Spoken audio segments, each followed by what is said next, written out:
Good evening.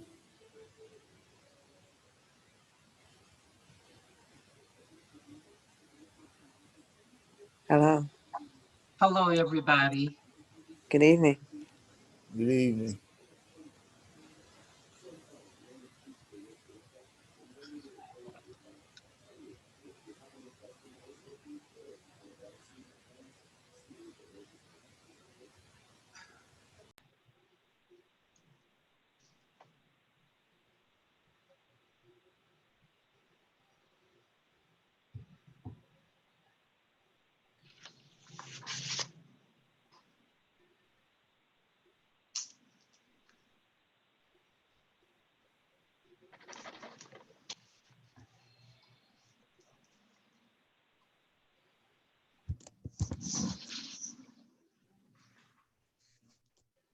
All right, it's good to see everybody. It's right at 7:30 right now. So we're going to call this meeting to order with a roll call vote. Madam Clerk. Okay, Alderwoman West, Present. Alderwoman Tapman. Here. Turn that off, turn it off, turn it off, turn it off. I'm trying to turn it off, y'all. Alderwoman Reed, I heard Tapman. Alderwoman Reed called and said that she texted me and said she wouldn't be here, so excuse Alderwoman Reed. Alderman Carroll, Present. Alderman Thomas, Present. Alderman Christian, I am here. Alderwoman Dales, Present. and Alderwoman Avant Elliott. Present. And then the mayor is here, city clerk is here, city attorney is here. Chief, are you here? Yes, ma'am. I'm present. Okay, there we go. Okay, Mayor, all present except Alderwoman Reed. All right, thank you. I want to ask for a motion to approve the agenda. Is there a motion to approve the agenda? Are you looking at hands raised? My hand is raised.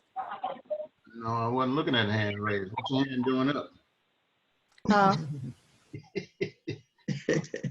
Yeah, remember, click on participants and then chat. I see your hand now. Okay. I see a couple of hands. Yeah, I was first though. Were you first? Yes, sir. It's anytime you see the first person, that's the order that it goes in. All right. Okay. All right. I would like to make a motion to amend the agenda to place the approval of candidates to the police academy under new business, which is the proper place to place it. Move the comments of Michael Weesey under the mayor's report because it's not a consent agenda. Remove the approval of additional expenses due to the vagueness of the agenda item, and to remove the second public comment. That's my motion.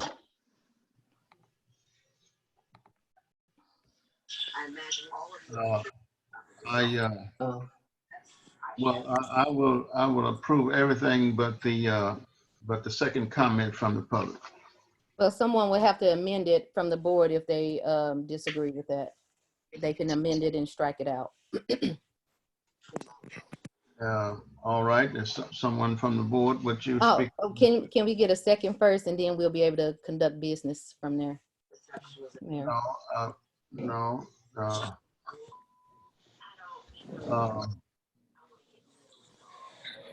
Can I get someone from the board to recommend that we keep the public comment at the end? Just a point of order, Mayor. They can do that. They can do that, but we are on the second now. So Right. they can always interject and amend, but you haven't called for the second yet in order for us to proceed on. Let me run the meeting if you don't mind. Well, no, this is Robert's Rule of Order I'm referring I to. see your hand up. Alderman Thomas? Yes, sir. I'd like to amend the, Are you acknowledging my point of order, Mayor? I didn't hear a point of order. Yes, I said a point of order is that this is the moment that a second is called in the Robert's Rule of Order process. So you are interfering with our legislative process when you don't allow for a second and then a discussion and someone can amend after that. It does not prevent anyone from amending, but that is the process. Well, that is not the process. Alderman Thomas, I'm overruling that. Is there a motion to let You're the on, Miss comment Alderman Carroll is on mute. You're on mute. I make a motion to appeal the decision of the chair. I beg your pardon? I said I make a motion to appeal the decision of the chair on Alderwoman Yvonne Elliott's point of order. Second. I'm sorry, but I'm not recognizing that motion, so there's no City need. Attorney, can you verify that we're following the proper procedure and Mayor's trying to circumvent Robert's Rules of Order? No, that's what you're trying to do, circumvent it. No, it's right there. I've asked the city attorney to verify that in Robert's Rules of Order. That's That not what we're doing is the process. City attorney, can you verify that? I will speak as to the process. Mayor, since there was a motion on the floor, it would be proper to allow a second and then go from there to your amendment. All right, okay, I would recognize the second. Alderman Thomas. I make a motion to amend the motion presented by. I'm sorry, a point of order, the second had not been obtained yet. There was a second. Who seconded? I thought Carl seconded, but I guess he did. Carol, then you second, did you second the motion? I'll second it now. Yes, I second Alderwoman Yvonne Elliott's motion to amend the agenda. Proceed, Alderman Thomas. I make a motion to amend Alderwoman Yvonne Elliott's motion and to allow the second public comment. The second. Richard will second. All in favor of the motion, say aye. Aye. Aye. Aye. All right, ayes have it. So My hand is up. now there's a motion on the floor to, You did not ask for the nays, Mayor. what are you talking about? So, I said, can I say all in favor, say aye? I didn't say nay, okay, nays then. nay. Nay. My hand is up also. Okay. Now, does everybody know what the motion is? I don't. I'm sorry, I don't. Alderman Thomas, did you type yours in the chat? I'm typing it now. Okay, that's what I don't have. Right.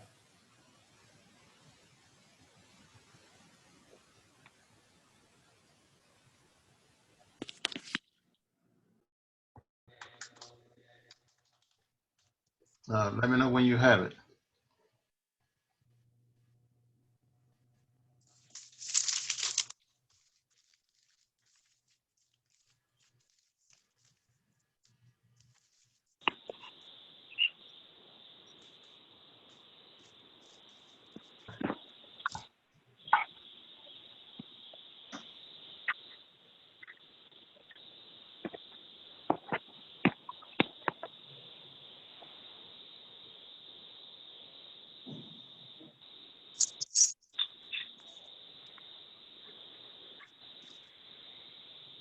Okay, I typed it. Did you enter it? Because I don't see it. Okay, I'm sorry. Yeah, hit enter. You don't see it? Or I you don't want to see it. just see it to you? Well, I just sent it to you, but it should have went to everyone. Right. I only see Alderwoman Yvonne Elliott's motion in the chat. Oh.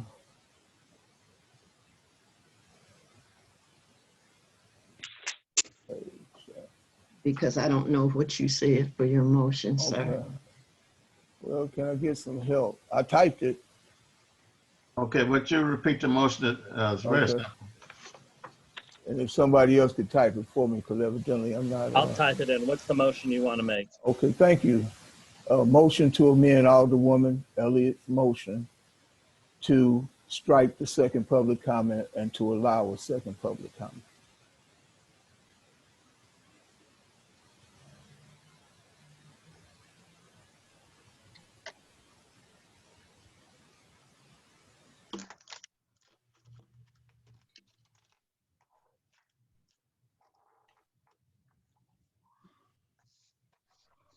There it is.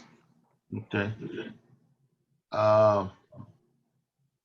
So all in favor? So we're voting on his Yeah. amendment. I mean, what?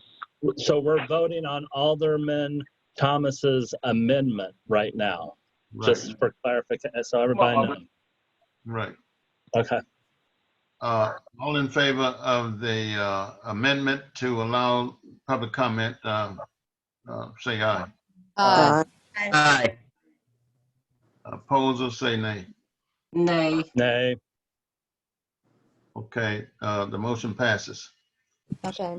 So May I the, have my hand up?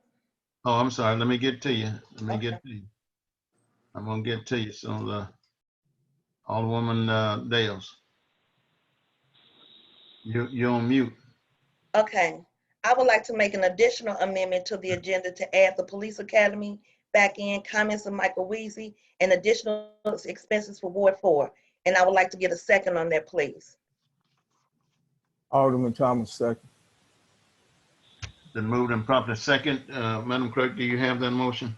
Yes. Would you repeat it?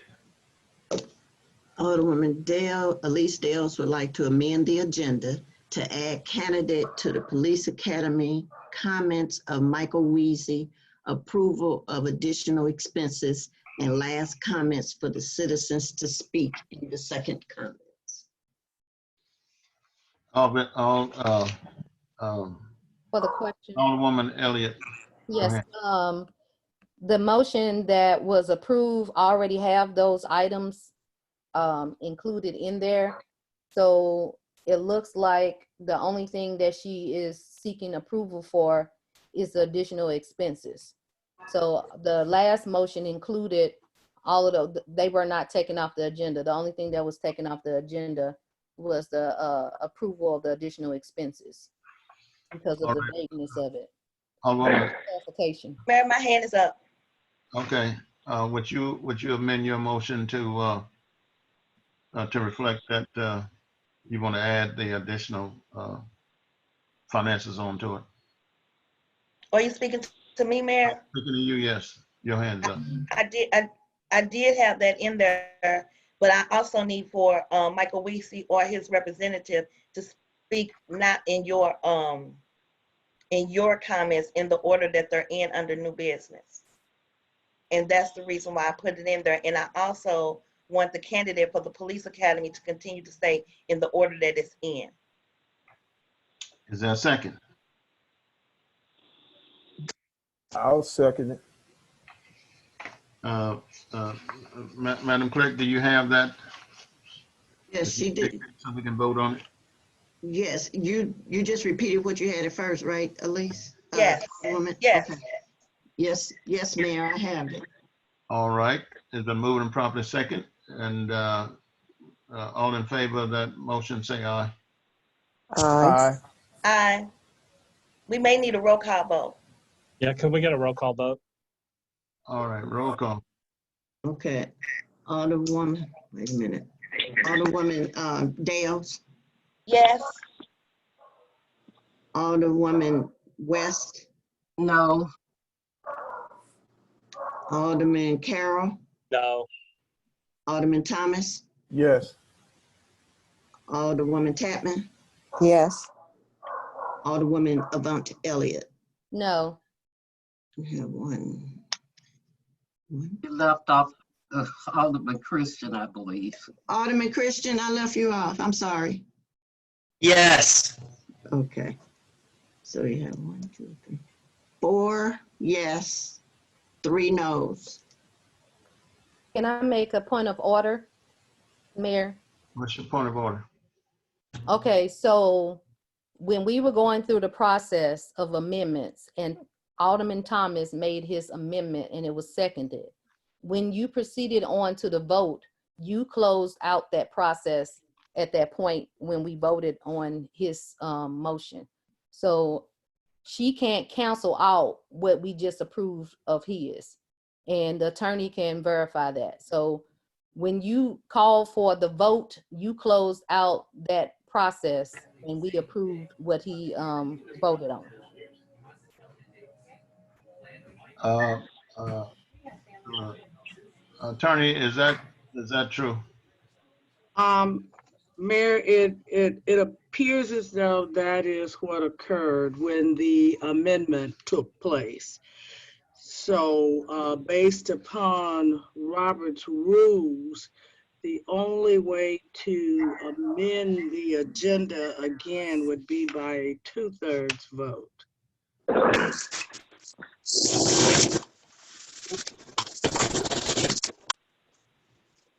And we did not get a 2/3 vote to amend that again. All right, where are we now, Sister Collector? We move forward. Okay, let me see. On the agenda. Well, I guess the motion, Alderwoman Dale's motion failed? Yeah, it failed. Yeah, okay, so yes, we move forward. I'd like Presentation of unapproved minutes. presentation of unapproved minutes. I'd like for the board to approve all of the unapproved minutes except for 8/12/2020. That meeting was not a proper meeting. Is there a second? We haven't made the motion, Mayor. My hand is up. All right. Okay. All right, I will be making motions by minute. I would like to, for the August the 12th, 2020 meeting, I move that the minutes be amended to reflect the process that the board agreed upon as it relates to only votes, points of order, Robert's Rule of Order format, and previously approved board items, and it be placed on next Thursday's special meeting agenda. That's my first motion. Put it on. Well, you said a lot there. Yeah, I'm putting it in. I'm putting it in there.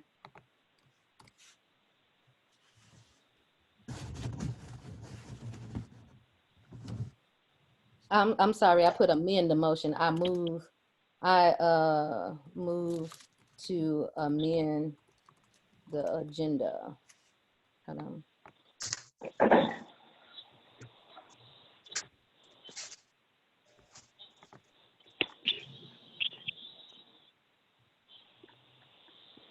I move to amend.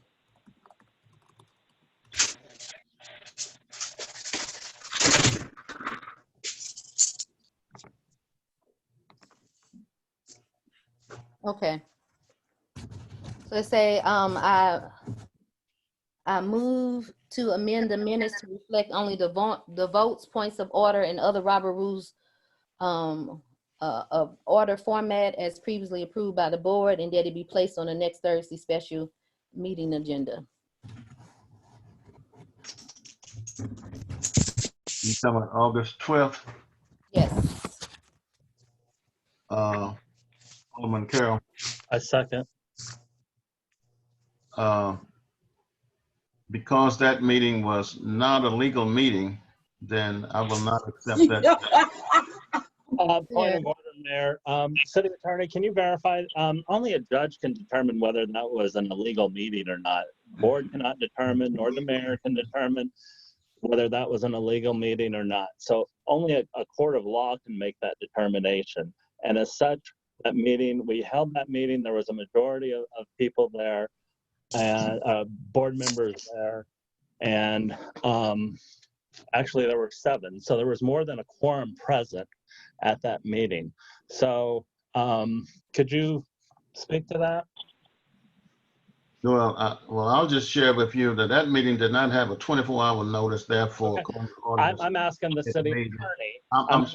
I'm not asking you, Mayor. I'm asking the city I'm not attorney. asking you. I'm I'm asking the telling city you. attorney, this is a point of order, that meeting, Let me tell you something. You're not the only one can speak.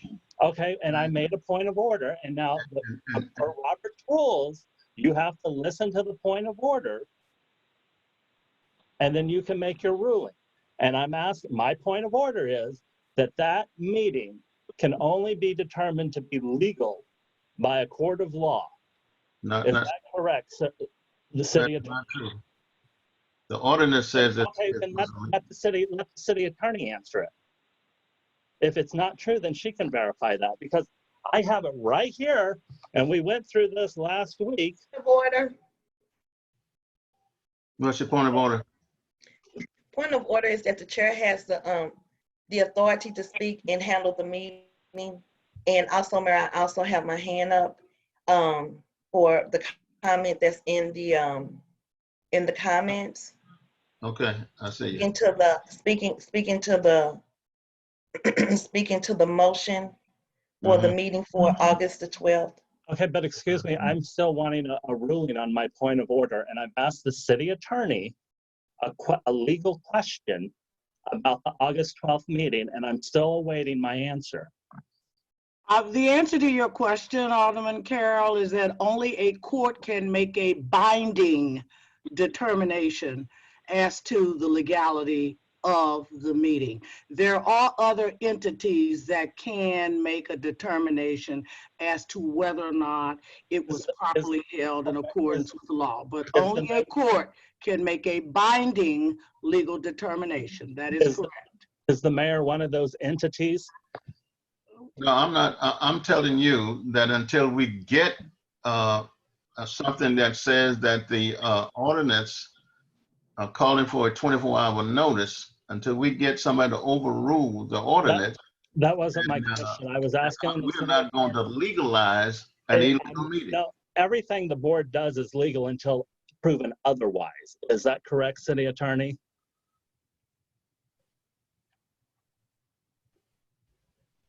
That's not necessarily correct. No. That's not necessarily. I will say again, only a court can make a binding determination. Okay, and my question was, is the mayor one of those entities that you mentioned that can determine whether that meeting was legal or illegal?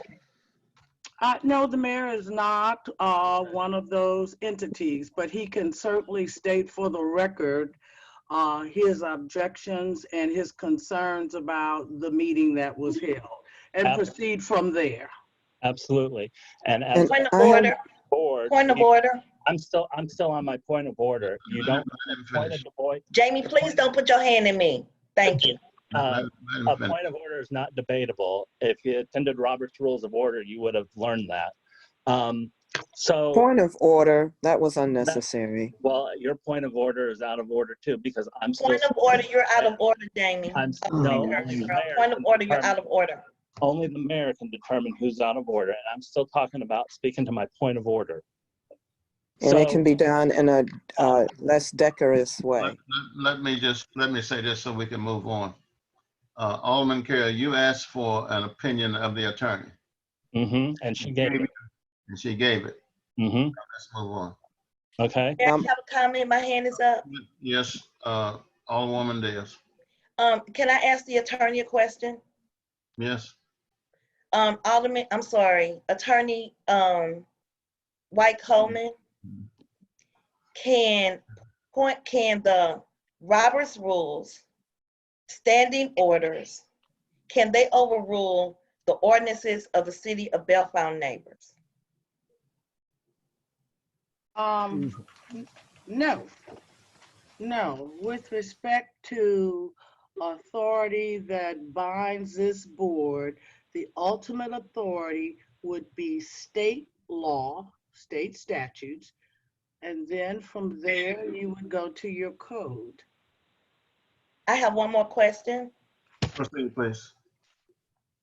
Attorney Dorothy White Coleman, anything that is the ordinances of the city or Bellefontaine neighbors are illegal laws that should be governed by the board and the citizens. Is that a yes or a no? or you can answer any way you like.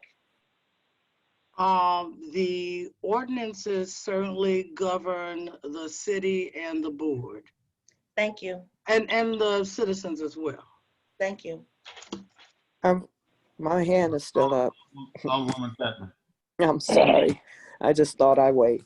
My colleague answered a part of one of the questions I had, because I'm concerned that we have sunshine laws and we have attorney general that are our legal binding offices.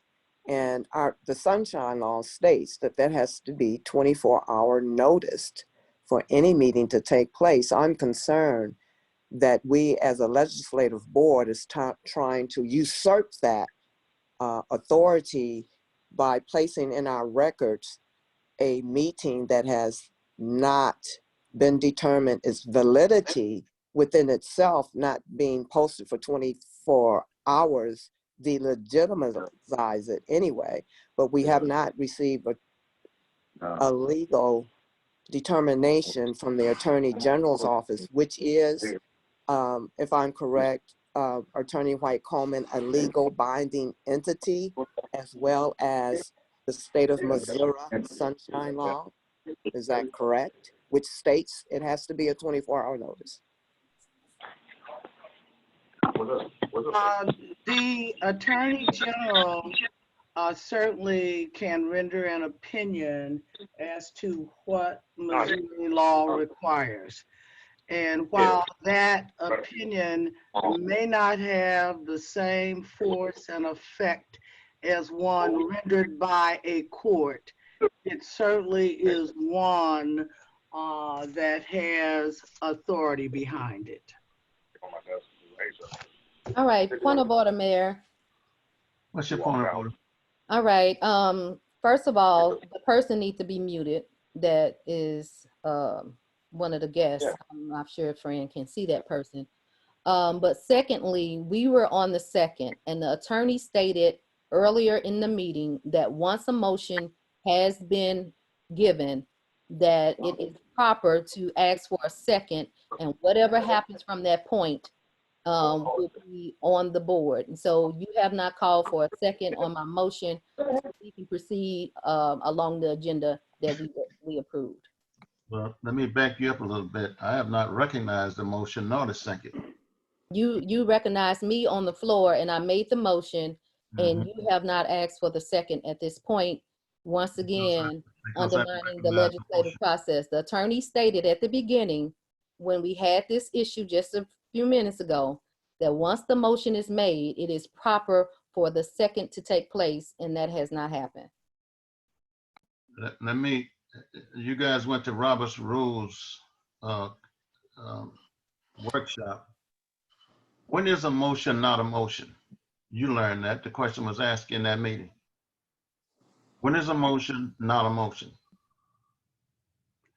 When the mayor tries to give it. No.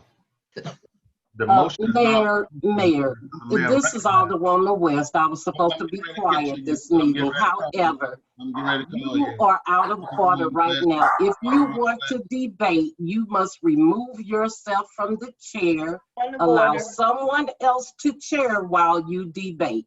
That's number one. And number two, I've been letting y'all run. no one is trying to usurp anything.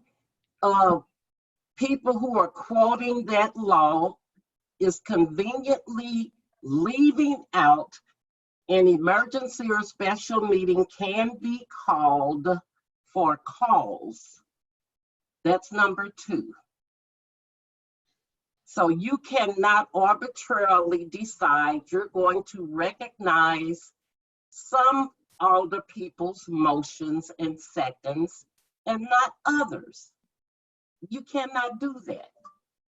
And that's all I have to say. Alderwoman Tapman, did you pull your hand down? Oh, you still? Alderwoman Tapman? Alderwoman Dales? I'm sorry. Oh, go right ahead, Alderwoman Tapman. No, I lowered my hand. I'm just waiting for the Okay. Alderwoman Dale. consent to passed. I have my hand up. I type my rejection after if there is a second for the motion. I do would like to recognize that I did put inside the chat that if there is a second, that I would like to reject the motion. And I would hope that you will recognize that if there is a second on the You motion. can't reject a second. I beg your pardon. I've not recognized the motion. Okay. So, So is this meeting going to be about you recognizing some and not others? Because I'm not going to waste my time. well, I don't know, you know, I mean, it just depends on you and No, that depends on you. You are chairing the meeting and you cannot again decide who you will recognize a motion from and who you won't. We are all board members. And I respect you all as board members, and I trust that at some point you respect me as the mayor. If I didn't respect you, I wouldn't be talking this calmly because you are my elder for one thing. Oh, okay. Alderwoman Elliott. No, I was just waiting for you to proceed for the second so we can move on. There is no second. There is no second. But Mayor, that's not something that you can Then facilitate. you check your Robert's Rules of Order. You This check is it. Robert's Rule of Order. I already was knowledge for the floor to make a motion, and we're waiting on the second as indicated by the attorney. Would you like to ask her again so you can proceed? Because we understand the process. So if you need to ask her, then it would be proper to ask her not to prolong the meeting, because it is not efficient to allow the citizens to see this process be dysfunctional when, you know, it doesn't have to be. We have gotten training, and I will agree with that. It doesn't have. okay. So we're at the point of a second. You cannot undermine the process just because you're chairing. You have to ask for the second, and then we can move on in our legislative process. Okay. And Thank you you. cannot run over the mayor because you're the board president. Alderman Thomas. That's not my attempt. No, I meant to lower my hand. Okay. Madam Clerk, where are we in this process? There's no motion. Where were we before anybody said anything about a motion and started all of this discussion? I'm really a little bit confused because it kept going back and forth, but what I have down is Alderwoman Yvonne Elliott made a motion, and Carol seconded. And so, and what that's was the motion for? The motion was, I wrote reflect only the votes, but I have to go back up in the chat and read her entire motion. Well, okay. So let's move on to Point of order, we need to debate it and vote on it. you done already debated it. And, Okay, and then we need to vote on it. there was no motion because it wasn't City recognized. Attorney, can you speak to this? This motion's been made and properly seconded, and we've debated it. Only when it's recognized by the mayor. No, you're not. I'm talking to the city attorney. She represents us all. City attorney, can you verify that when a motion is made and properly seconded, we've debated it, now it's proper to have a vote?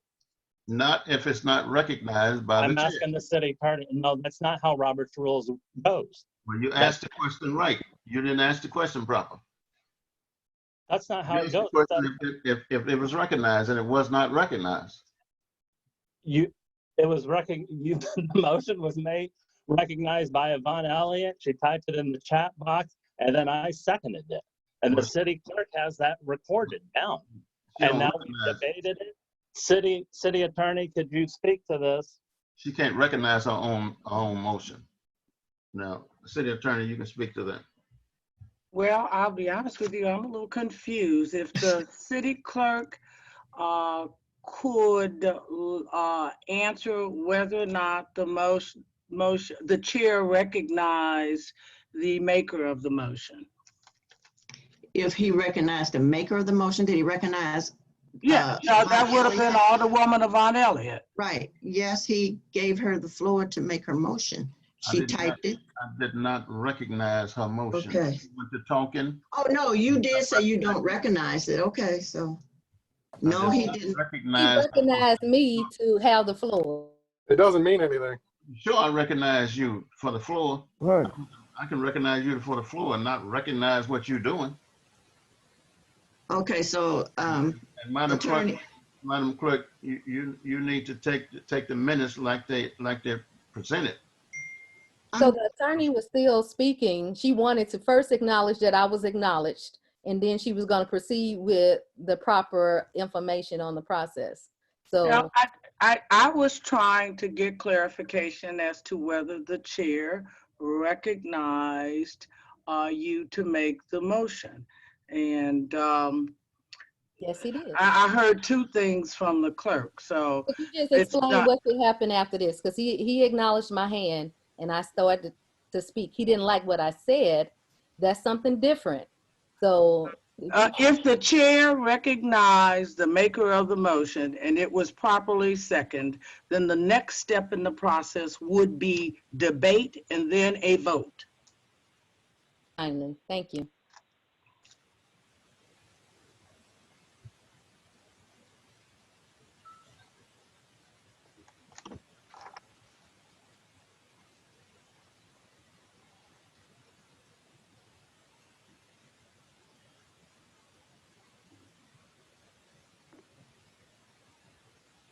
Okay.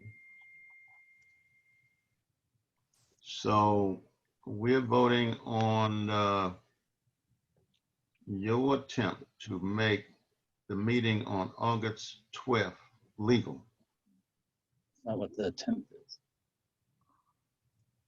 And that, so here's your chat here.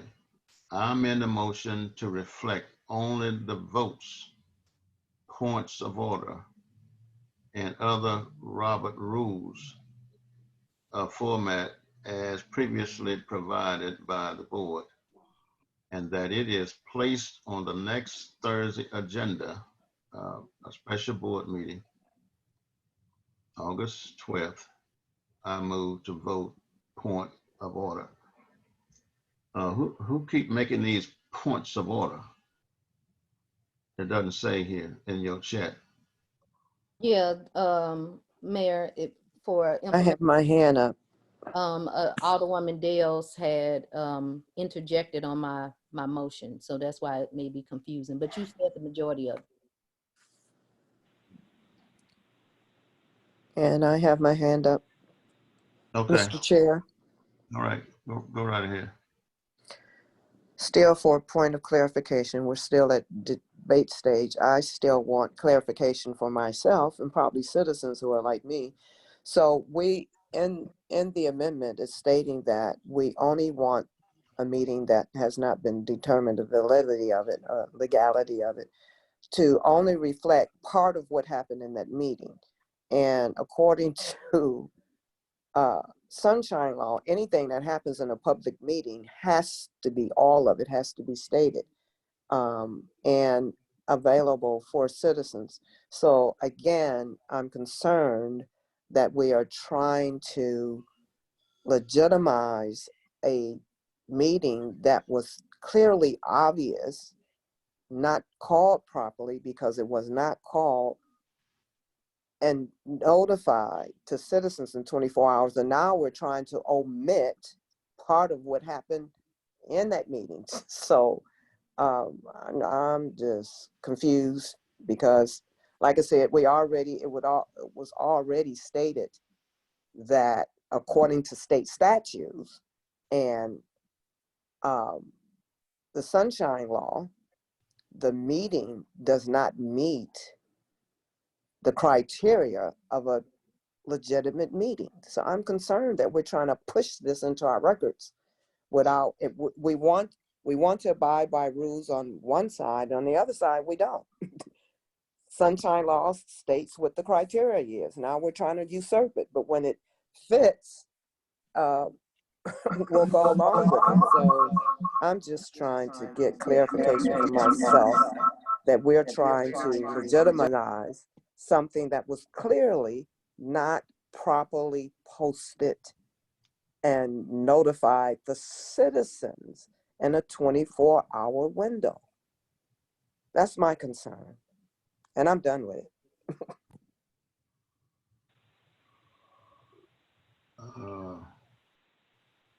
Alderman Carroll. Thank you, Mayor. I'd like to speak to, the 24-hour notification.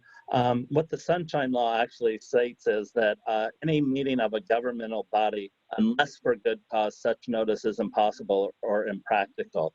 And at the August 12th meeting, we did have a public hearing or a determination as to why we were having that meeting on less than 24 hours. Additionally, according to the Sunshine Law, there's no definition of what good cause is. I have not been able to find anything in case law regarding a good cause pertaining to the Sunshine Law. There's nothing in our ordinances stating what's good cause.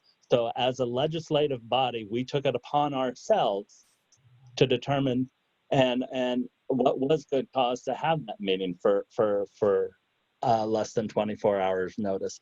And additionally, there's nothing in the Sunshine Law that speaks to meeting minutes. That was in Robert's Rules of Order training, and what the parliamentarian told us in the training, basically, all you need is what you did is what needs to be placed in the minutes, not what was said. And making the individuals who made the motions, that needs to be in the minutes. The votes need to be reflected in the minutes, and I forgot what else. And I also took the meeting minutes made easy, and that offered by the National Parliamentarian Association, and they said the exact same thing. It's not so much what was said in the meeting, but was more done in the meeting. And if it comes down to legalities, we keep copies of these. I hope that we have these recordings that then that can be turned over. But regarding the meeting minutes, it's just basically what is done in the meeting. Alderman Thomas. Yes. Well, if that's the case, then why is a motion? Why are we debating the point of taking and not fulfilling all that occurred on that day versus just including just part of it? The meeting was not called properly. The citizens were not notified properly. Even when you read the minutes, you see in there where on several occasions it was made known that the meeting was illegal, that even, I'm choosing my words, even the conversations that occurred even said that point, but it was just that the meeting just wasn't proper because no one was notified properly that needed to be notified. That's my part of the debate. All righty. Even I wasn't notified properly. That's why I wasn't there, because I had another engagement. Alderwoman Tatman, your hand is still up. I know, I said I was through, but I am after this. Again, I'm concerned that we pick and choose the legality and the intricacies of law to make it fit to what we wanted to do and what we wanted to determine. So either we're going to follow the letter of the law or we're going to tweak it and sustain it when we want it to fit our agendas. I am concerned as a legislative body that either we're going to follow the letter of the law or we're going to keep tweaking it when it fits where we want it to fit. Are we going to continue to go through this, back and forth?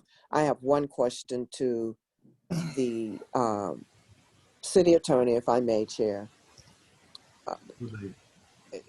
We keep pushing Robert Rules of Order and parliamentarian, understand all of that. That's what governs the meeting. It does not govern the city or state statute again.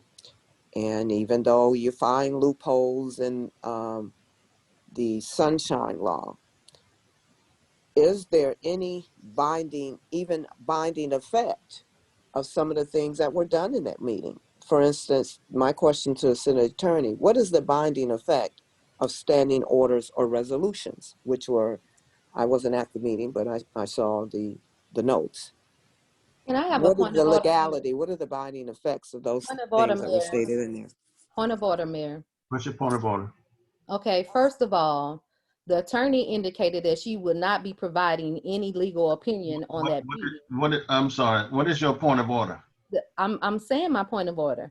She indicated that she would not be providing a legal opinion, and Alderwoman Tapman is trying to get her to do a legal opinion. And additionally, you stated that we were finished debating and then allowed debate to happen again when we're proceeding on the vote. It is 8:14 and we have not made it to the rest of the minutes that have to be approved because of a continuous debate after you have called for the debate to end. Those questions have been answered in previous meetings. She indicated she was not providing a legal opinion. Can we proceed? That is my point of order.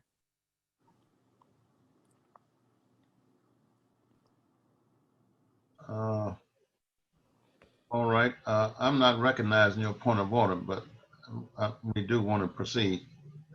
Just strike And out. I'm going to drop it. I just wanted to clarify for citizens, and I hope that we can continue to go through this meeting without, with a proper, decorum, and that's all. Okay. What is the motion, city attorney? City clerk. What is our motion? Where are we? Well, we were debating the motion made by Alderwoman Avant Elliott. That's still where we were. We haven't left there. Well, what is the motion? Her motion says, move to amend the minutes to reflect only the votes, points of order, and other Robert's Rule of formats as previously approved by the board, and that it be placed on the next Thursday's special meeting agenda. Alderwoman Dales, is that your motion? No, sir, that was Avant Elliott's motion. Okay, all right. All in favor of the motion, vote. A roll call vote. May I have my hand up regarding the debate? Okay. Aye. Okay, go ahead. I called you. Go ahead. To my knowledge, I wasn't aware that we have a special meeting on the 12th. I know we do have a special meeting for the board to meet on September the 8th, but the next board meeting is the 17th. So am I hearing the dates wrong, or because the next special meeting that we have that's scheduled is for August the 8th for the board only. So how can we recognize a meeting that's illegal and we haven't gotten a determination from the Attorney General's office? Okay. And then Alderwoman Elliott, you guys just throw up meetings all the time. You just meet. And because I'm just hearing about this meeting, this special meeting you just announced here. So, Mayor, would you like clarification? no, I want to vote on this motion and be Okay. done. Let's vote and move on. You want me to call the roll, Mayor? Yes, ma'am. Okay. Alderwoman West. Yes. I'm sorry, I didn't hear you. Yes. This is on Alderwoman Avant Elliott's motion, correct? Yes. Okay, thank you. You're welcome. Alderwoman Dales. For the record, I cannot vote on a meeting that was not held illegal. So I'm not voting nor abstaining, for the record. Alderwoman Avant Elliott, Yes. Alderman Christian. You're muted. Yes. Alderwoman Tapman, No vote. Alderman Carroll, Yes. Alderman Thomas. No vote. Okay, Mayor, you have 4 yes and 3 no vote. Okay. Mayor, Yes, can I ask the attorney a question? sure. Attorney Dorothy White Coleman, does this require a 2/3 majority vote? Does what require? The motion? Just The a question. motion that is on the floor, Yes. no, it does Okay. not require a 2/3 vote, just a majority. All right, let's move to the Thank you. minutes. I beg your pardon, the minutes of 8:13. My hand is up, Mayor. Proceed. All right, I move to table the approval of the minutes from August the 13th, 2020 to the next special board meeting agenda on September the 10th at 7. All right, now, We received it today, so it was due to us not receiving it within 24 hours. is there a second? Alderman Carroll. I Point second. of order. Yes, what's your point of order? Again, I was not aware of a meeting for September the 10th. We have a special meeting for the board on September the 8th. I was not aware of a meeting for September the 10th. And why are we constantly meeting every week? And I was not aware that the mayor or anyone else put a meeting out for September the 10th. Yes. And if I Because you missed it, can't get nothing done. if I missed it, I apologize. But Mhm. I was not aware of a meeting for September the 10th. Okay. So your motion is to table the meeting? I mean, the minutes. Yes, sir. Is there a second? Carol, Alderman Carroll. I second. Okay. So when a meeting is, when there's a move to table anything, the debate ends right there. So there is no debate. So the passes. In other words, it's tabled. Oh, they still have to vote, Mayor, just Yeah, No, we yeah, don't but- have to vote. No, we don't have to vote. for All our records, we have to have a vote. The Motion. 8:20. The meeting is tabled to the date you named. No, the board has to agree to it, so we only had a second, so the board has to vote on it, Mayor. The board does not have to vote on the table motion. You can check with the attorney, even though Any motion has to be voted on, Mayor. voted on. We as single individuals cannot determine a item being tabled. The board collectively have to. When a motion is made and seconded and there's a table, discussion ends. So if you want to vote on it, let's vote on it. But no more discussion. You want me to call the roll, Mayor? On the roll, yes. Okay, Alderwoman Tapman, No. Alderman Carroll, Yes. Alderwoman West, Yes. Alderman Thomas, No. Alderwoman Avant Elliott, Yes. Alderwoman Dales, No. Alderman Christian. Yes. Okay, you got 4 yes and 3 no's. Okay. 8:20. Is there a motion to approve the unapproved minutes from 8:20? My hand is raised for that as well. Well, go ahead. Okay, I can do them all because they all have errors, Mayor. And we did get them. Would you please do them all? Okay, thank you. August the 20th, I move to amend the minutes to remove motions with no second, correct the order of motions, and make additional revisions after second review of the audio and place on a special board meeting agenda for September the 10th at 7 p.m. Is there a second? I second. Okay, Alderman Carroll. Is there any discussion? Roll call, please. Alderwoman West. Yes. Woman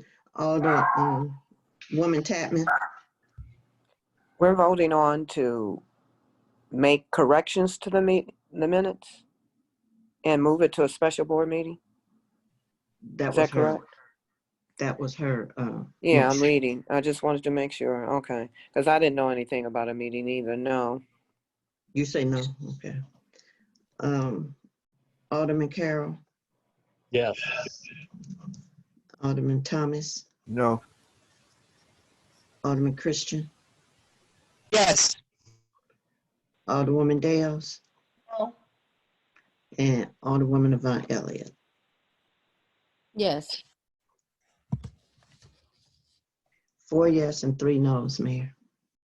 The motion passes. All right. I would like to make a motion to move the minutes I move to amend the minutes to correct typos and have the adjournment votes added and then place back on the special board meeting agenda on September the 10th. Well, which, is that 827? Which one Yes, you? sir. Right, Yes, good. sir. It doesn't have the adjournment votes on it and it has some typos. So those needs to be corrected and then we can approve it on the next meeting. Yes, sir. All right, is that second? Second. All right, Alderman Carroll, second it. Are there any further discussion? Roll call the roll, please. Alderwoman West. Yes. Alderwoman Tapman. Yes, because there were several on that one. Alderman Carroll. Yes. Alderman Thomas. Yes. Alderman Christian. Yes. Alderwoman Dales. No. Alderwoman Avant Elliott. Yes. Okay, Mayor, all yes and 1 no. All right, motion passes. Planning and, no, I'm sorry. Commission and board, no, the meeting turned over to the public for 3 minutes. I'm sorry. Okay, that's Hi, this is Anthony Green. I live now at 9228 Waldorf Drive. Please, I think I have 3 minutes. I want to try to go through these. I don't need responses as I do them because there are many, and I would like to just do that and then be done. My first concern is there seems to be excessive speeding on a T intersection of Waldorf Drive and Dinky Drive. I have called the City of Bell Fountain Police Department and left a notice with them about that. Around midnight last night, someone came through in a Dodge Challenger, going roughly 75 to 80 miles per hour, ran through the stop sign. I know that we need to address the crime first, and that needs to be prioritized from a police resource standpoint, but I will not stand by and wait until one of our children are killed by these vehicles that have absolutely no respect for the law, no respect for stop signs, and be mindful that today I walked around 7:00 p.m. on the corner of St. Cyr and Yorktown, and me and another neighbor were almost hit by a car that unapologetically went through the stop sign speeding. So I want to be clear to the police chief that I understand that we need to attack the drugs, the assault, the battery, and the violence that needs to be prioritized. That I will not stand by and watch one of our children or adults killed by delinquents who have no respect for the law and furthermore don't even have tags on their car.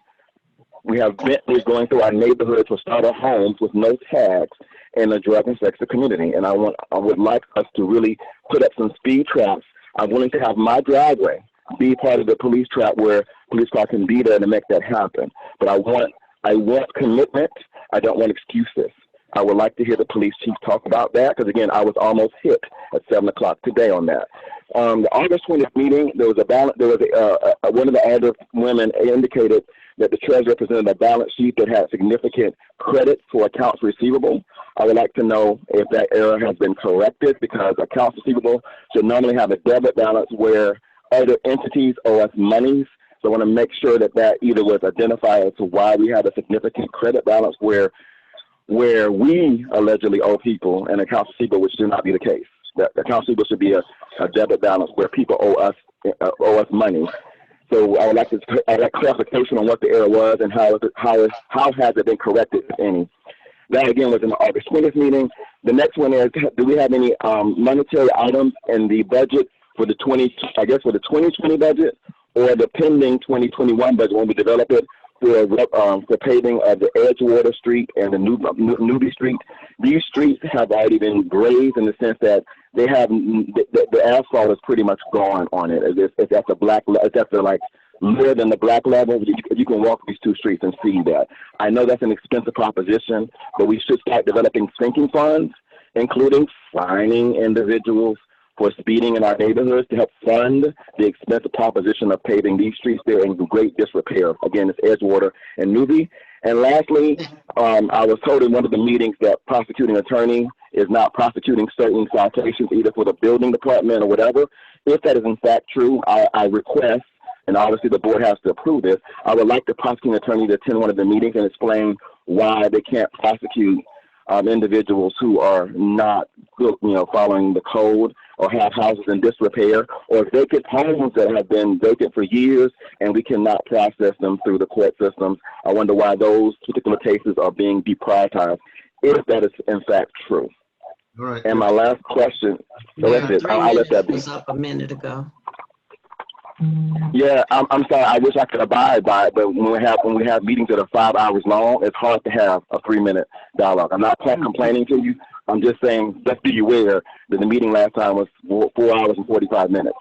So I would love to have just one question, but there was a lot of stuff that was covered. So thank you very much. Again, if y'all have any feedback on these, I'll be more than happy to hear on it. Thank you so much. Thank you. Is anyone else from the public? This is Wanda Lane. A lot of things, but first thing, Mayor, I know that we're going to have a town hall meeting. I would hope that citizens are given the opportunity to speak.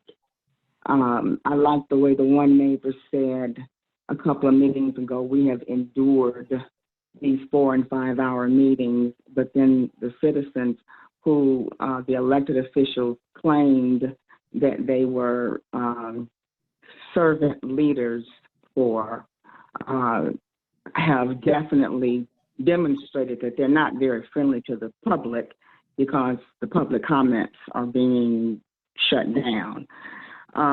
But I read the June 18th minutes where it says the motion to remove the $500 as the BOA have not received invoices to review. So, and then Alderwoman Reed inquired if the over $500 invoices could be electronically sent. I'm wondering if that could be one of the reasons why there's a lag in getting the bills paid, which may affect our credit. And then at the end of the last meeting, there were several things that Avant Elliott said that we didn't get a chance to respond to, but there was something about monitoring or co-monitoring the Zoom meeting with the city clerk. I don't understand the necessity of that. One thing I think that we should be mindful of is not all citizens have access to computers and smartphones and what have you. I can't tell you how many texts I get from my neighbors asking me questions about this technology that I don't have a clue. And I've been trying to get online for the last hour, and for some reason I can't. So I'm talking through my phone, so I don't know what to say, except to say that It's just not smart to assume that everybody has the same knowledge and the same ability. So the last thing I'm going to say at this point is city attorney made a comment that piqued my interest when she was reading from the 11th issue of Robert's Rules. I never heard Robert's Rules, that term spoken more in the last 2 months than I have in the 9 years I've been attending the meetings. But I picked up the 11th edition. That book is 669 pages long. So I'm just curious as to how one training session covered everything in Robert's Rules, especially since we've never used that before as a bully bat, which is what it appears to be being used now. So I want to ask you, Mayor, just consider when we have the town hall meeting, allowing the citizens to speak. We don't need to hear any more from the elected officials. Thank you so much. Thank you. Anyone else?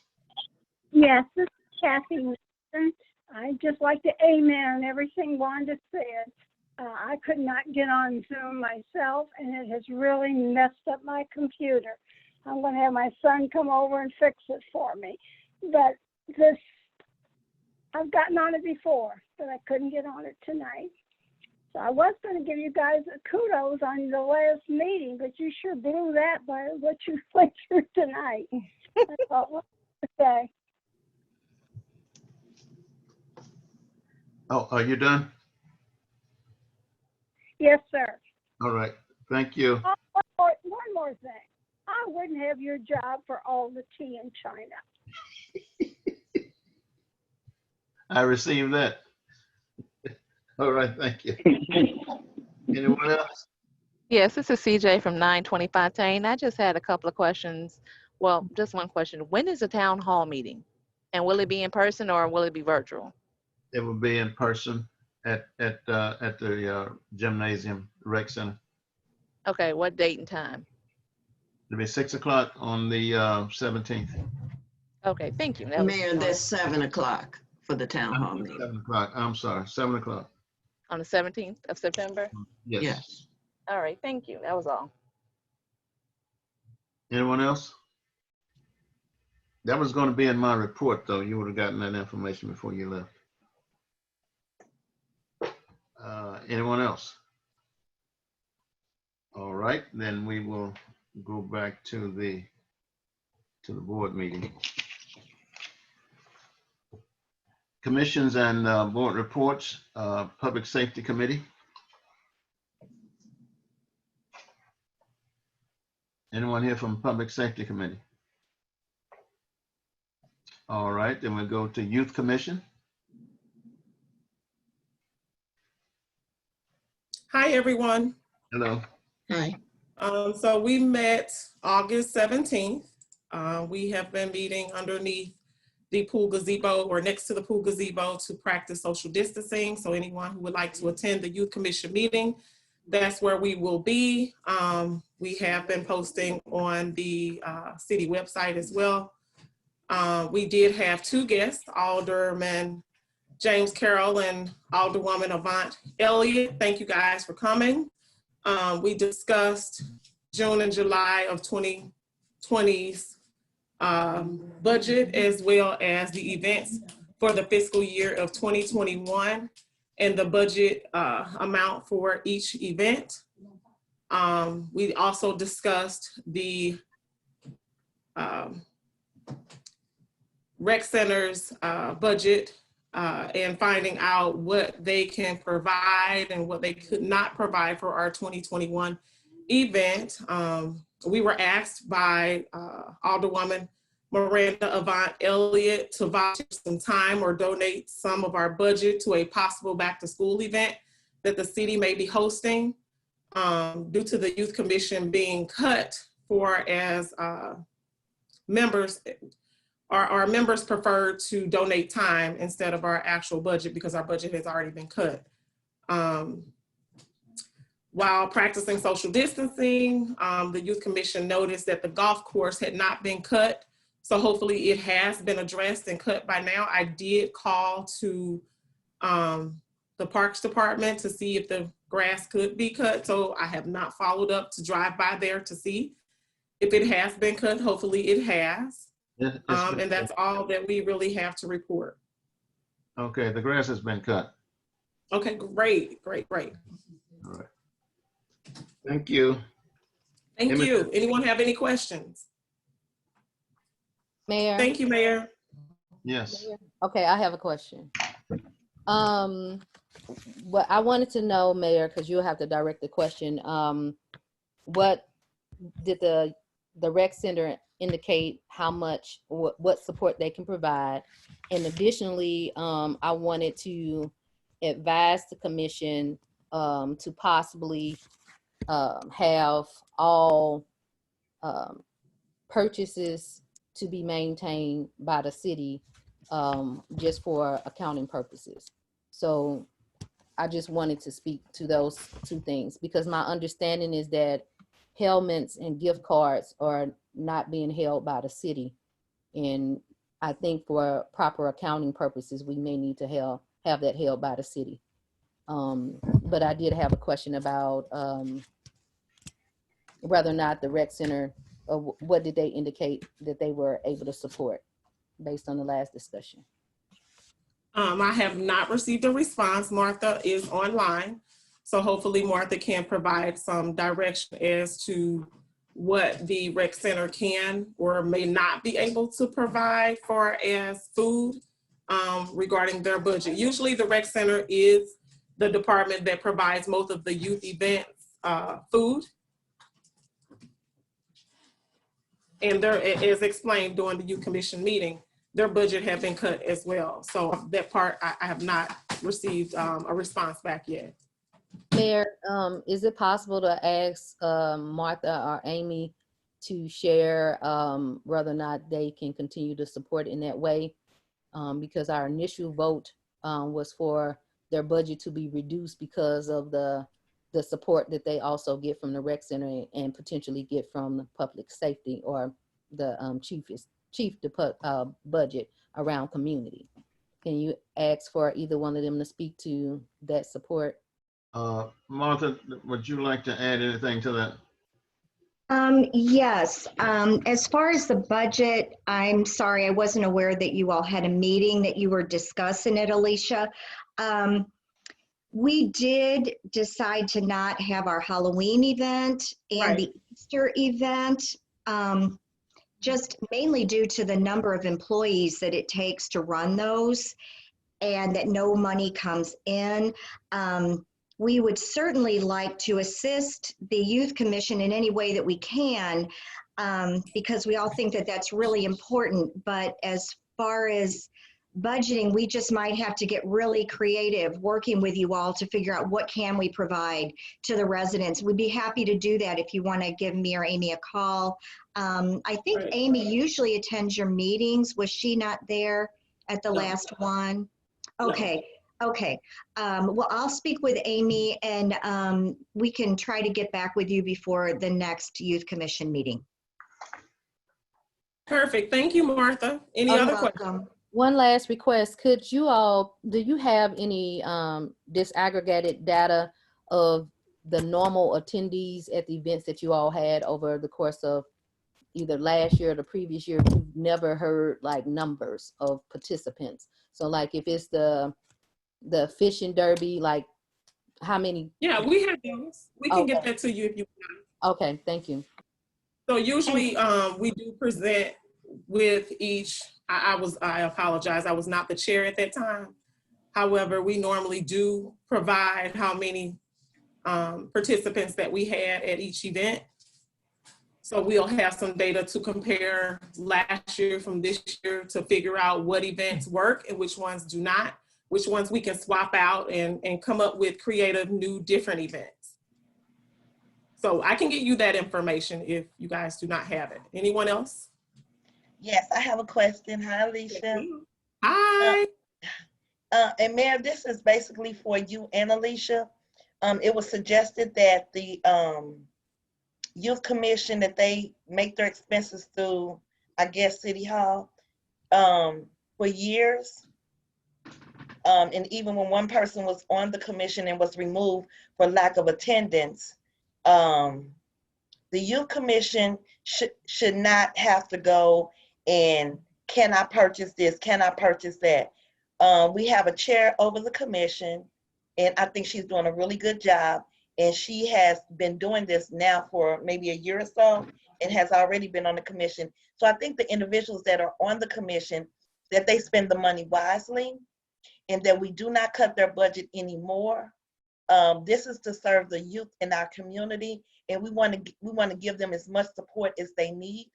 And as far as the supplies that may or may not be at City Hall or at the rec center, even with the Black History Celebration, there's not a lot of storage room, and we want to make sure that those items are kept in a safe place so they are being able to use when those events come up.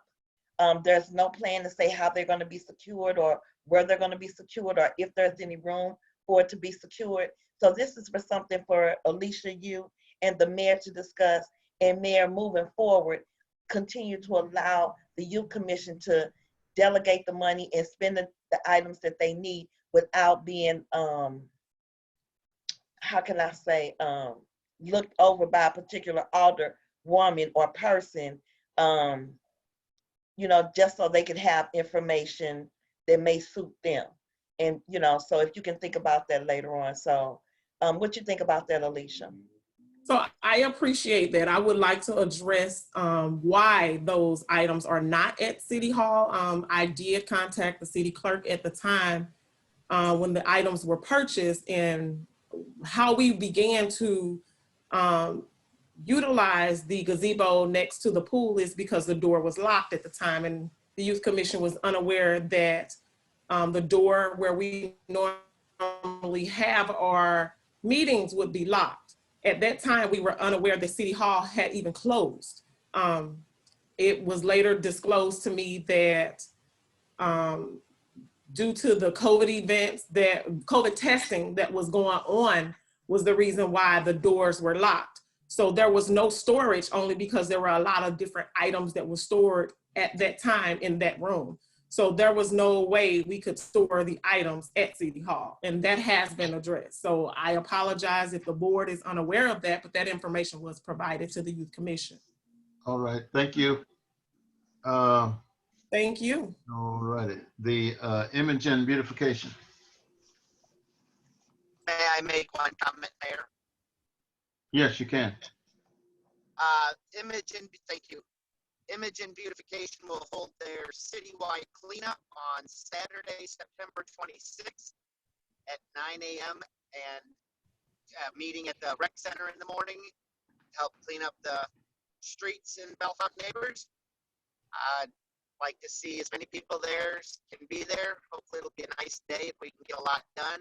And I have a lot of volunteers. The last one we had last year had a good amount of people. Community service hours are available. If someone needs those, they can come and we can, they can sign a paper for that. I'm sorry?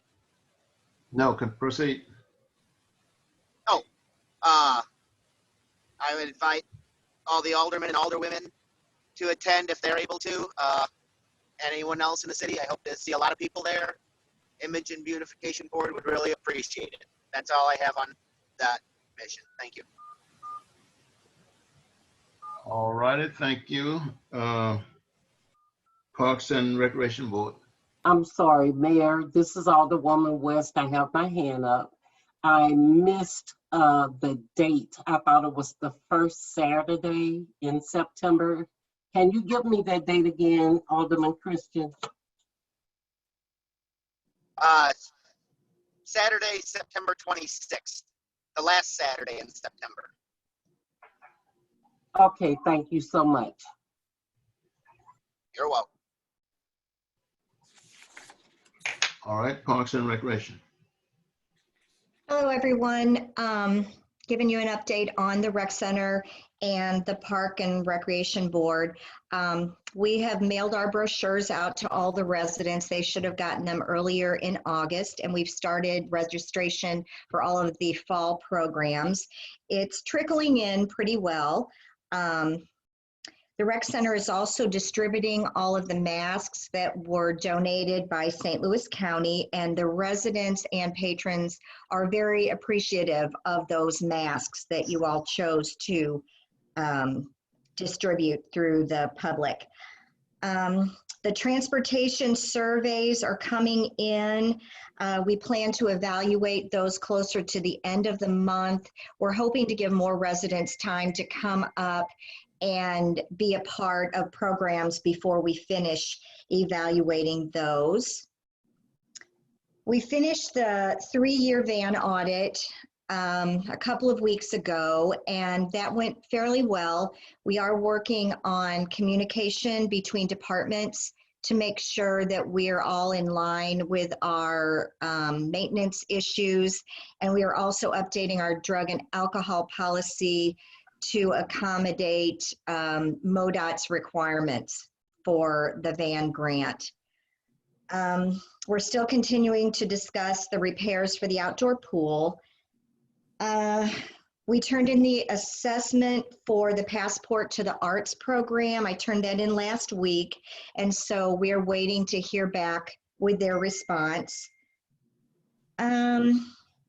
And then we discussed the situation with the lack of a chairperson, and we hope to settle this matter fairly soon. Some of it might depend on us getting a director in place, but the situation is a little unique, so we hope you all bear with us during this time. And then lastly, I would just like to offer a word of thanks to all of our part-time employees at the rec center, those that work in the office, the lifeguards.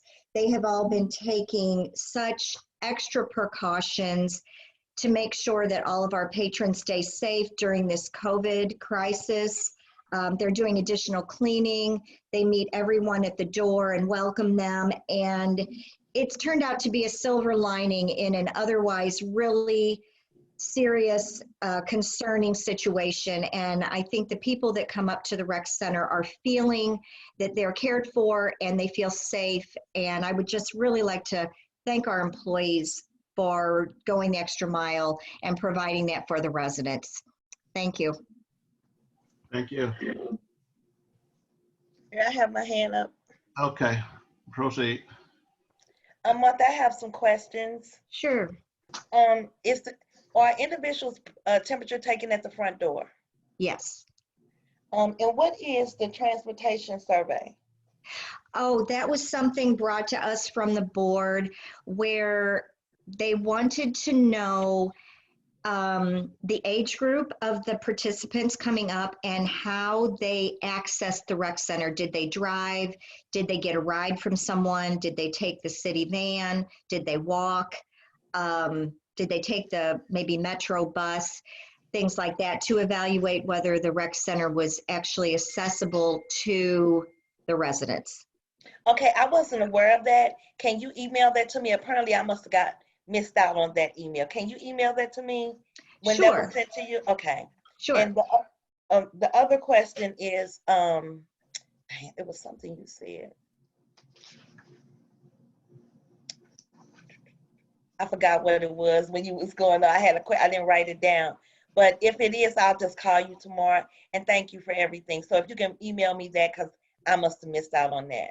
Sure. That survey. Oh yeah, the other question was, this was the first time that the brochure went out that we didn't receive a copy of it. So before it is mailed to the citizens, can you make sure that Amy send a copy of the brochure to the alder people, please? I will mention that to her. I thought she had reached out to the board. I will double check with Amy and see what that policy has been and mention your concern. Normally before, this is the first time that the board did not receive a copy of the brochure before it was sent out. So since she edit it, could you make sure that she sends it out to the whole board and share all information with the whole board that may be sent individually to your staff. Okay, I'm writing this down. Okay, I will speak with Amy tomorrow and we will get back with you. Thank you. You're welcome. Alderman Carroll. Yeah, I'd like to ask Martha a question about the pools we have. Is anybody certified as an aquatic facility operator at the rec center? Yes, I am. You're the one that's okay. And then I would assume like the model aquatic health code is being used and implemented over there, or not, or What are you referring to? The Model Aquatic Health Code? it's published by the CDC. It is, I can send you a link right now. Well, what we do is we follow the St. Louis County Health Department guidelines, and they are really quite strict. From what I understand, St. Louis County, they are much stricter than a lot of other organizations, and that's who we are required to follow. We also follow recommendations by the company that certifies our lifeguard, StarGuard. So, and they pull a lot of their information from the CDC. That's what they base it on. So does the Red Cross.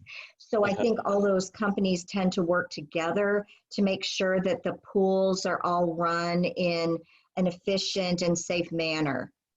Okay, thanks. Oh, you're welcome. Alderwoman Elliott.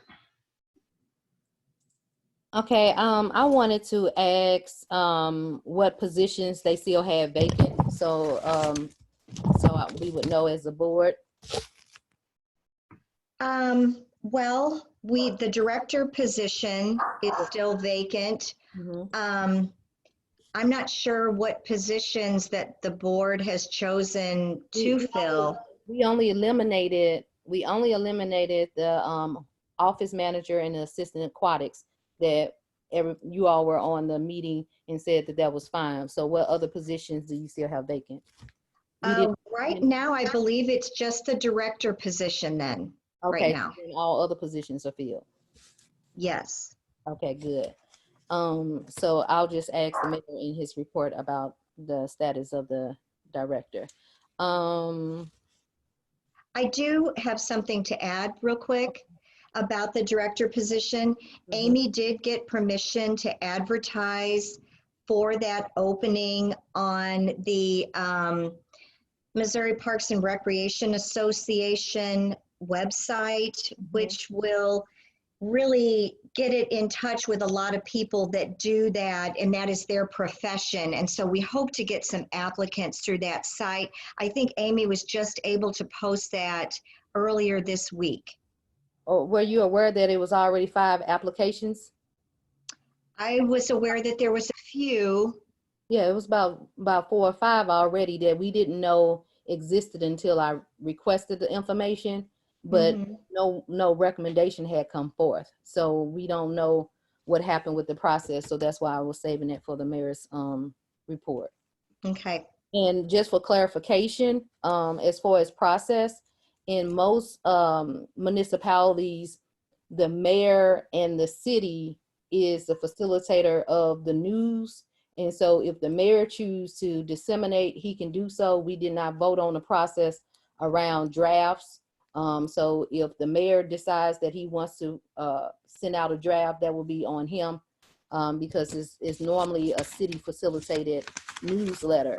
We just approved to adopt me assisting with the editing of it and the development on our side, but we did not vote on the process per se, just for clarification. I feel like I can speak for Amy that it would really be helpful if a decision could be made as far as what the procedure should be, so that she is clear in fairness to her. Right, then it'll be fair. One last clarifying question, because we have had some concern via email. Based on your experience, had you recall the board ever using the facilities at the auditorium without there being a board approval? Fence. I really am not sure about that. Okay. I'm sorry. Okay, thank you. Thank you.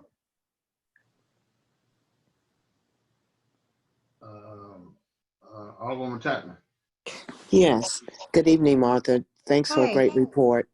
I would also ask that if you would send me the information concerning the survey for the rideability. I didn't receive that either. I would have to take a look at that also.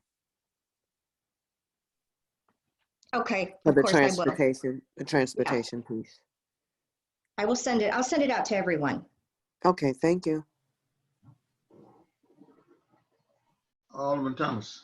Yes, I would just like to take this opportunity to thank Martha and Amy and the staff at the rec center for sticking with it during this COVID pandemic. And, you know, it's got to be something to think. And with me being a COVID survivor, that you all keep up the good work. Thank you. Thank you. All righty, thank you.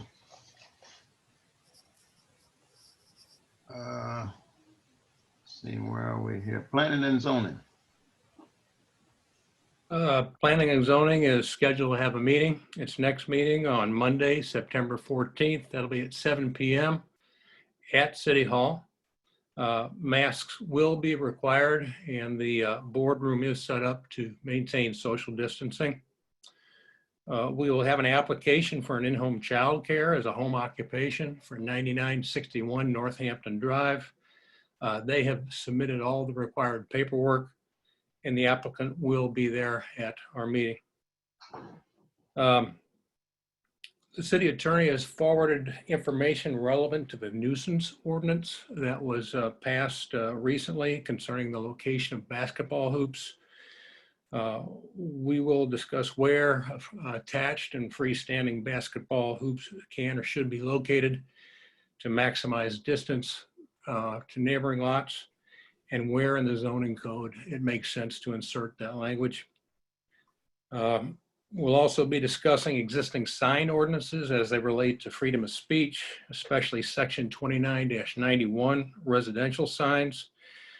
City Attorney and I have started corresponding on this subject to explore possible changes and their ramifications.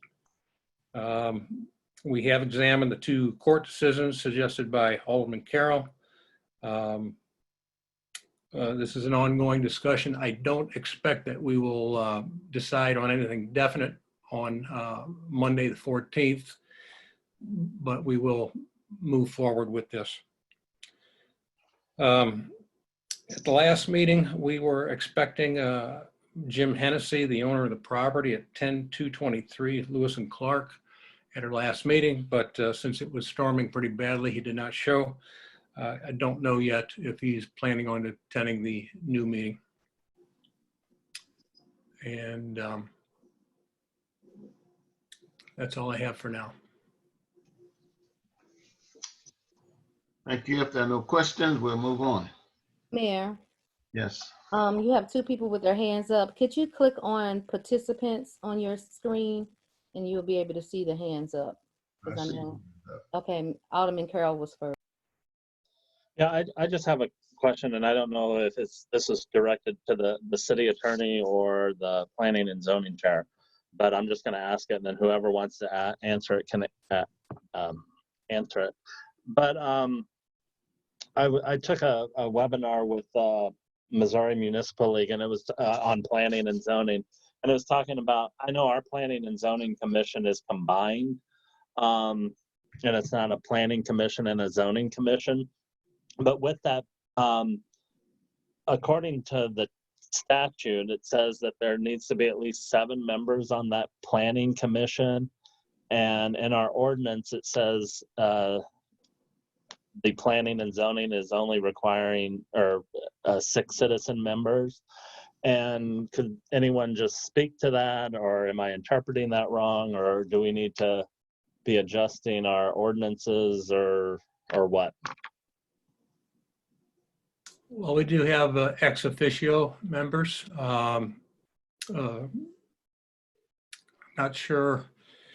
I'd have to take a look in the ordinance, but we have 6 citizen members, and I believe the mayor can form the 7th member. But would that need to be spelled out because he and the mayor and the board member and or the alder person selected by the board, those are spelled out as ex officio members, and with that, there's really no right to vote. I'm just asking for clarification. Do we need to more specify that the mayor's going to be a member of that commission, or do we even need to be worrying about the 7 or what? Well, in my experience, we've never experienced a tie, so I guess the matter's never come up. Okay, city attorney, can you speak to that, or could you get back with me on that, or? Yes, we can certainly take a look at it, Alderman Carroll. It's not an issue that's come to our attention before. All right, thank you. Alderwoman Elliott. All right, for clarification, planning and zoning alderperson rep is a voting member, but the public safety alderman rep is not, based on our ordinance. So that may be a clarifier for that. I wanted to ask Pat about section 1723. Right now, do we have any amendment to that? Because right now it indicates that the police can temporarily close streets. So did we have any amendment to that allows it to be a longer term than temporary? Because, you know, I think it'll be a concern if we spend over $7,000 for fixtures that's only going to be temporary. So has there been any amendment to that particular section that would allow it to be more than temporary that you're aware of? Going from memory, and I was not involved in 1723, but I believe it's temporary for a period of 12 months. Okay. And right now, that's the barrier up there at Cabot and Bissell Hills. We are considering some other barriers in Ward 4 to cut off access from the city of St. Louis. It's not a very good answer, but it's about as good an answer as I could give you right now. So who determined the 12 months? Because the section only says temporary. So is there something else that specifies the length of time? Because no matter what ward it is, to know that we're going to spend a significant amount of money for something to be temporary is not a wise decision unless we rent something. Or can barriers be rented that you know of? Well, these, and perhaps the chief could chime in, but these would be portable to where they could be reused in other locations if we decide that it could be better used elsewhere. Okay, but right now it's 12 months. I'm going from memory, but yeah, I believe it's 12 months. Do you want me to make a comment on that, Pat? Please, yes. Temporary is kind of subjective. I'm the one that mentioned 12 months. There is nothing in ordinance that defines what temporary is. However, I do suggest that the board consider either amending or introducing a new ordinance to permanently block streets. It's just something that we don't have an ordinance and something that we probably will be using at some point in the future.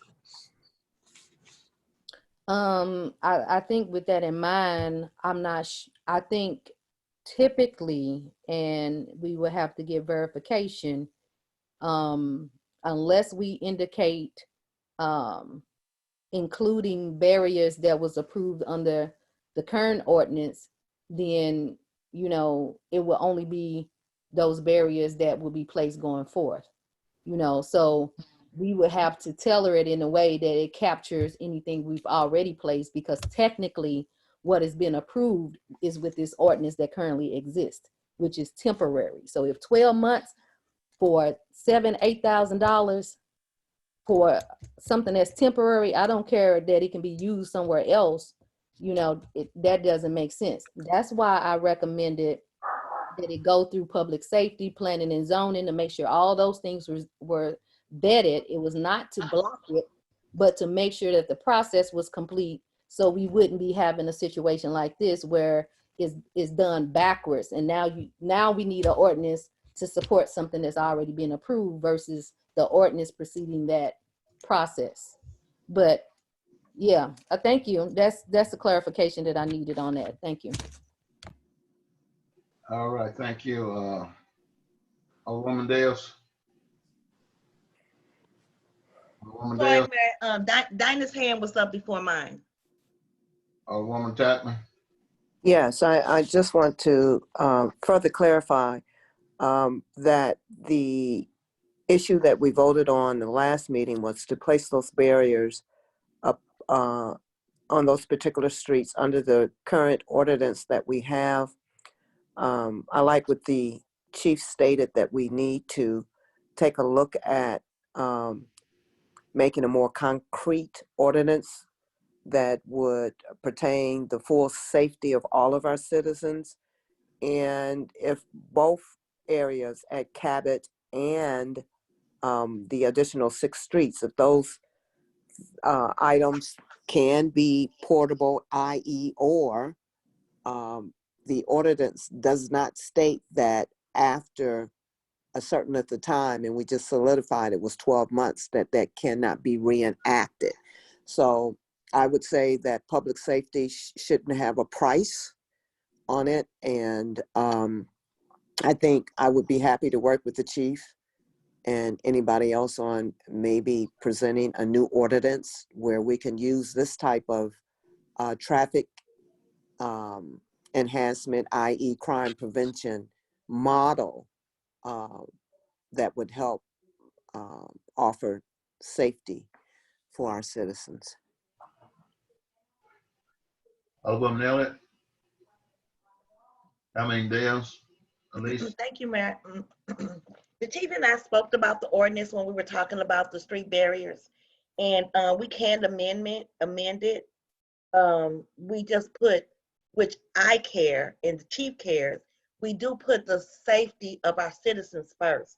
So the ordinance can be amended, and hopefully, if it's okay with you, that if I speak with chief and work with Dinah and Attorney Coleman, so we can get an amendment, because the barriers that have already been purchased are permanent barriers.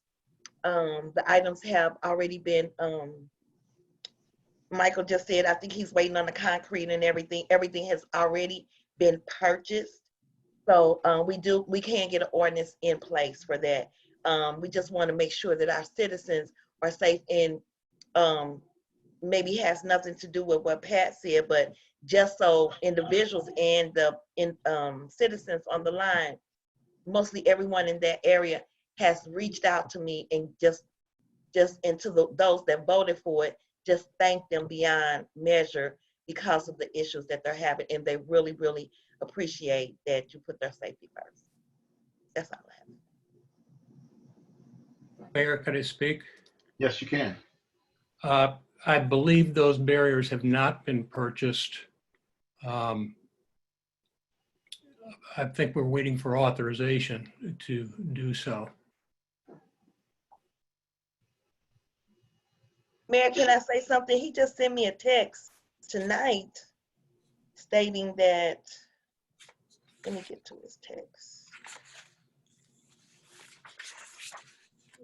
I believe he sent a letter dated August 22nd with a scope of work, general qualifications, exclusions, pricing, etc. But I don't know that anything's been authorized or ordered. Wait a minute, I can get to the text that he said that. Oh, here we go. I have the signs here. I have yet to release the concrete company to start production. I still need the layout of the streets. This is for Ward 4 barrier. So he's purchased some of the items for it. So this is what he just sent me tonight. Okay.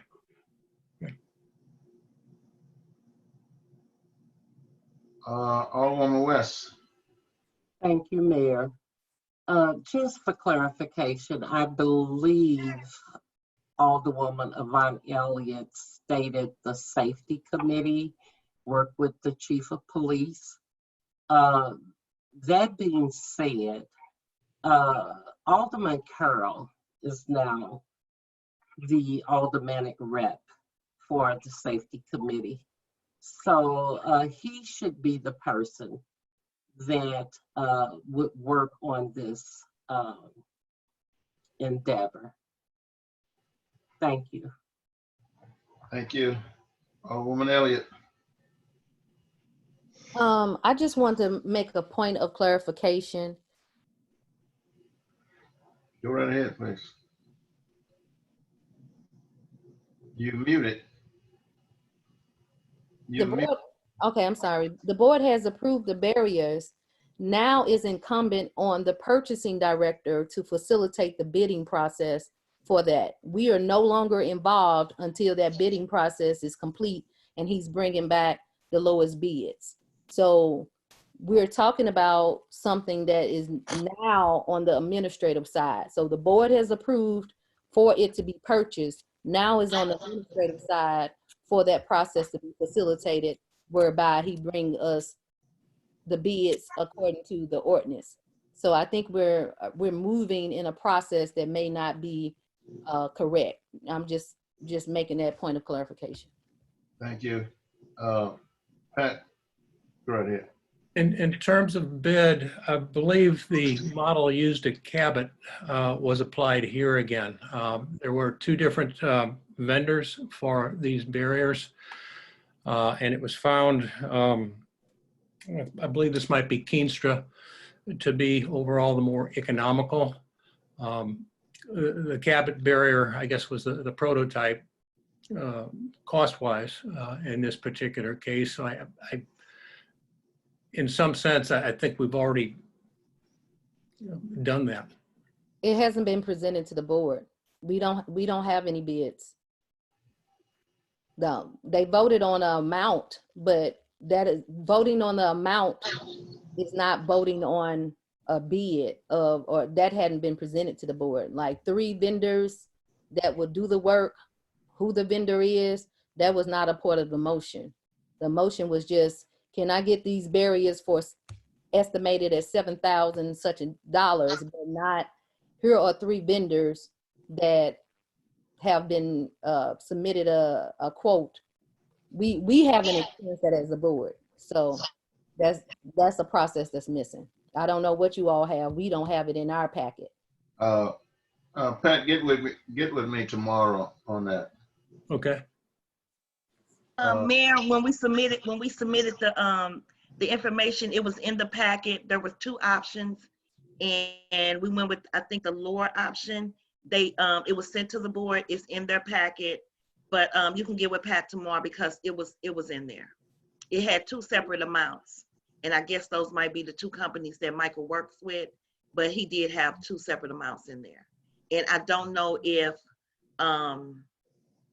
it's multiple things that he's purchasing within that amount. So it's not just the concrete barriers, it's multiple things that are involved in that. So Pat and you and Michael could probably get together and, divide what may need a bid, but it was already in there.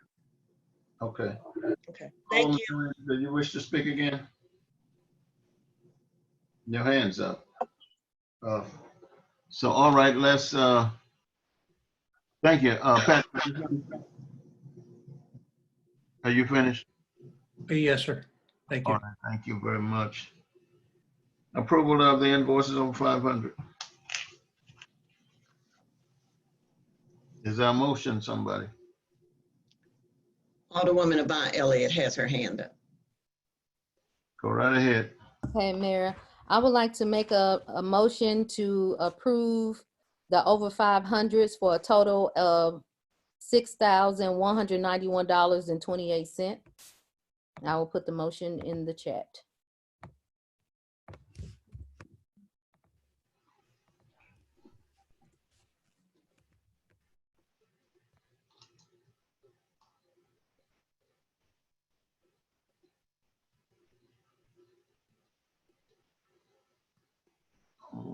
Okay. Alderman Carroll. A second. Okay. It is moved and properly second that we would pay the over 500. Roll call vote. Alderwoman West, I'm sorry, just a point of order for the question. Any further discussion? I just had a quick question, Mayor. We had, I don't know if you recall that a item was removed from the previous over 500 for further investigation. I gotta take you off speaker.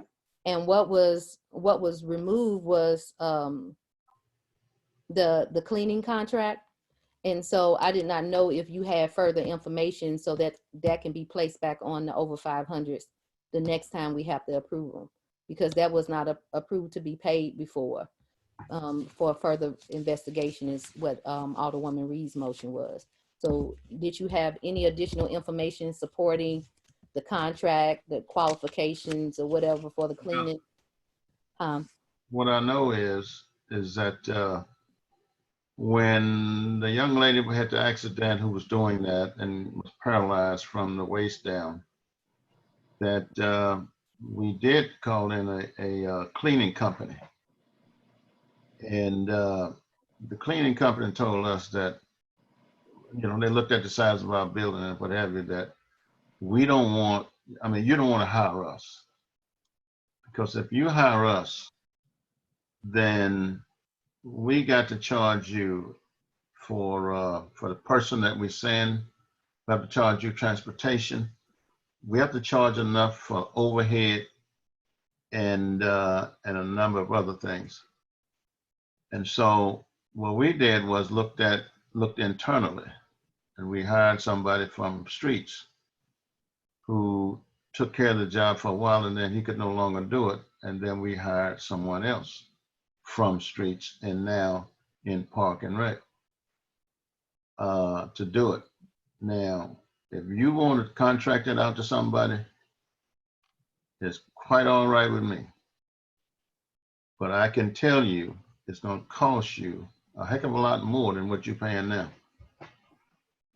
Thank you. All right, so let's proceed with the well, we got a motion and a second. Roll call. yes, I was about to do the roll call, Mayor. Go right ahead and do the roll call then. Okay, Alderwoman West. I'm sorry, but my hand was raised because I have a question. Okay. So is Mr. Jefferson being contracted out for this position? No, it's just like what we've always had. Someone internally does that, and that's extra work. Cleaning the police cars, cleaning the jail, cleaning all, you know, whenever hazardous waste get on it, you have someone, they does that, and they're trained to do it. Okay, so I guess my question is, on his, I'm gonna call it a time sheet, it looked more like a time sheet for someone who is employed by the city, such as the building department, street department, etc., as opposed to someone who is contracted with the city. And so I think there needs to be a difference in how he shows the hours that he has worked, because the timesheet that he submitted was very confusing to me. Mayor, may I answer that? Yes, please. Okay. Alderwoman West, he has 2 timesheets, and yeah, and one of them says cleaning, and the other one is his street, well, now it's Parks and Rec timesheet. So he turns in 2 separate ones. So I don't know which one you might be referring to or that you saw or whatever, but he has 2, and it's the same recording that the other person, the 2 people before him, turned in the same type of sheet. Okay, so in this question is directed, I guess, to you since you answered it. So on the timesheet that he submitted, it had like detailing of the courtroom. Okay. So what's your question? Did he detail the I courtroom? don't know what detailing means for a courtroom. Okay, the chambers there, excuse me, in the chambers, the judge had asked him to go in there each time something happens in there, and she had people working in there, so she wanted him to go in there each night and sanitize because of COVID-19. So that's what he meant by detailing. He go in each time and detail the courtroom, clean it. Okay, you know, we have really a bad problem of communication between people who have been appointed as opposed to people who are on the board as board members. And I guess at some point, we need to correct this because it's causing and creating all kinds of problems that could easily be resolved if things were submitted in the manner in which they should be. So, you know, that's my comment, but thank you for the information. I appreciate it. You're welcome. Woman Elliott. I just want to say for clarification, he is serving as a contractor. That's why his timesheet was on the over 500s. He's not getting extra service pay, correct? Is he getting extra service pay? Extra service pay. He's just getting a check as a contractor would get for doing the work, separate from the regular job. So it was stated that it was extra work as if he was getting extra service pay, which I know has to be approved by the board. So because we outside of overtime for salaried people, I don't think that's normal. So it was on the over 500 because that amount went over 500, but he might have been paid before when it was under that amount. So we would not know because we still have not gotten the under 500s that we requested. Is that correct?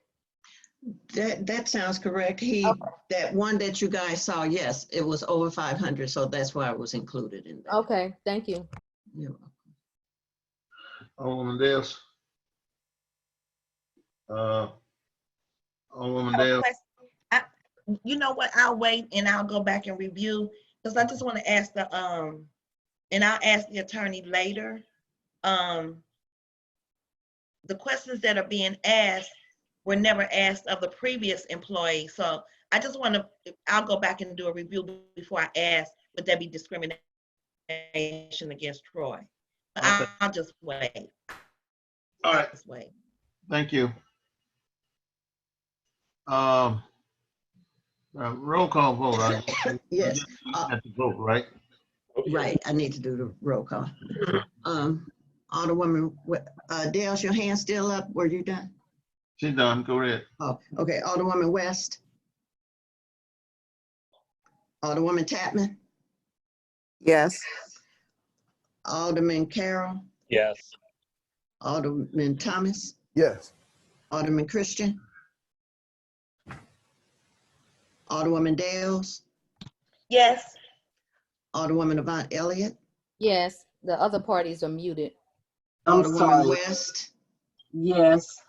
Alderman Christian is still muted. So you have all yes except one there. Call him again. Alderman Christian. Okay. I said yes earlier. You were muted. Yes? Okay, thank you. I show unmuted. Okay. Mm-hmm. All right. Go ahead and give it a count. I think it's all. All yes, Mayor. All right. Thank you. You're welcome. Chief's report. So thank you, Mayor. Starting off with our body worn camera program is in full swing.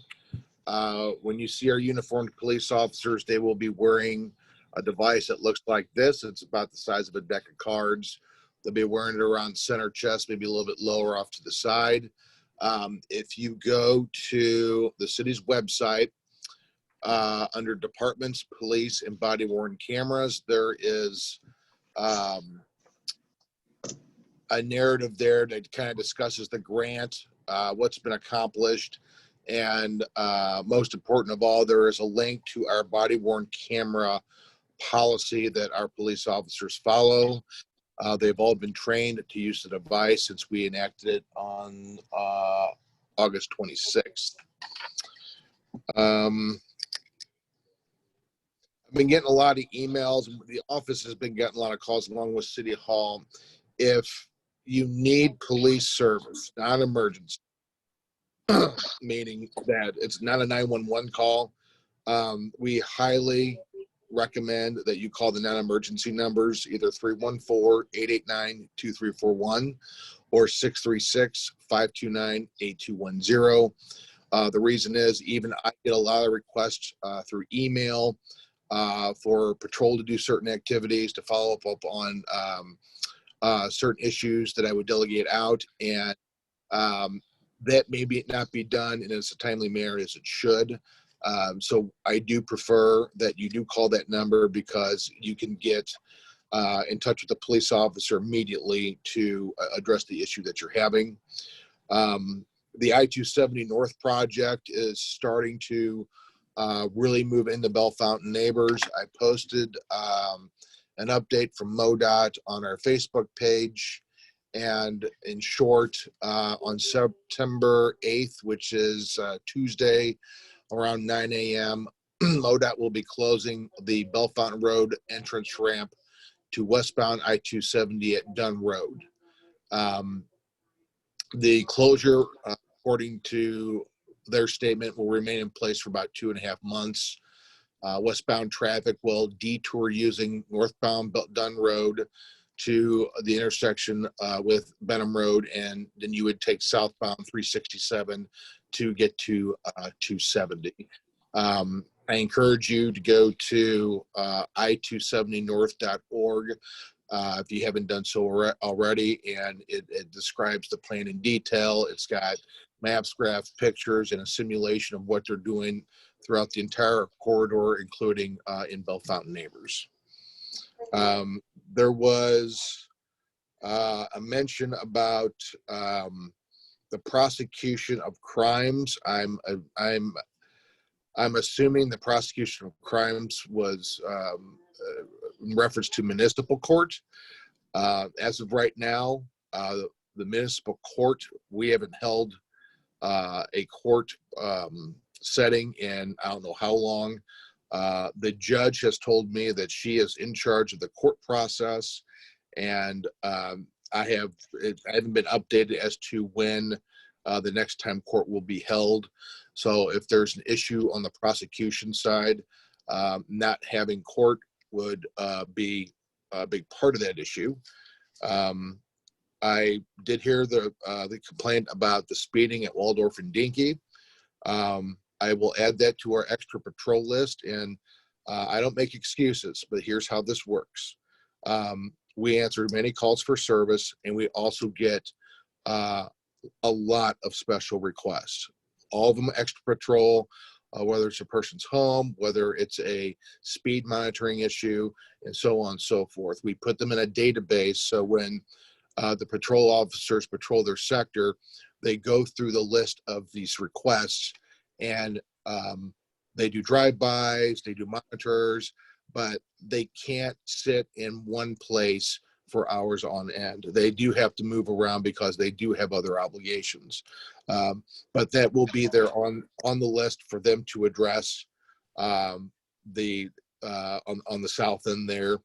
I'm a little bit discombobulated with all the discussion at the beginning of this meeting. According to the agenda I have, it talks about the Academy sponsorship. Has that been moved off the agenda? Has it been moved to a different place? Or am I talking about it under my report? Talk about it in your report, please. Okay. I brought it up in a previous meeting, actually several previous meetings, but the one last, it was requested that this be on the agenda for official approval.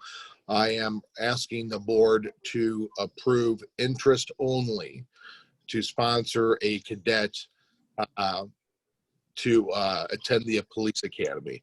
It's interest only. There is no commitment, but the approval of interest will allow me to move forward with vetting some applicants that are very promising individuals to work here to diversify our police department. But without your expressed interest, there would be no sense in me moving forward with the hiring process of those individuals. Alderman Carroll, you're muted. I'm typing the motion right now.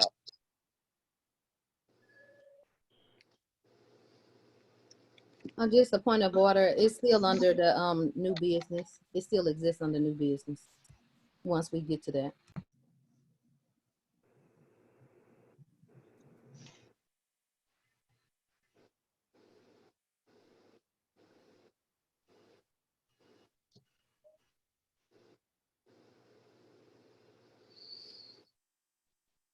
Do you? What do you want me to do at this point?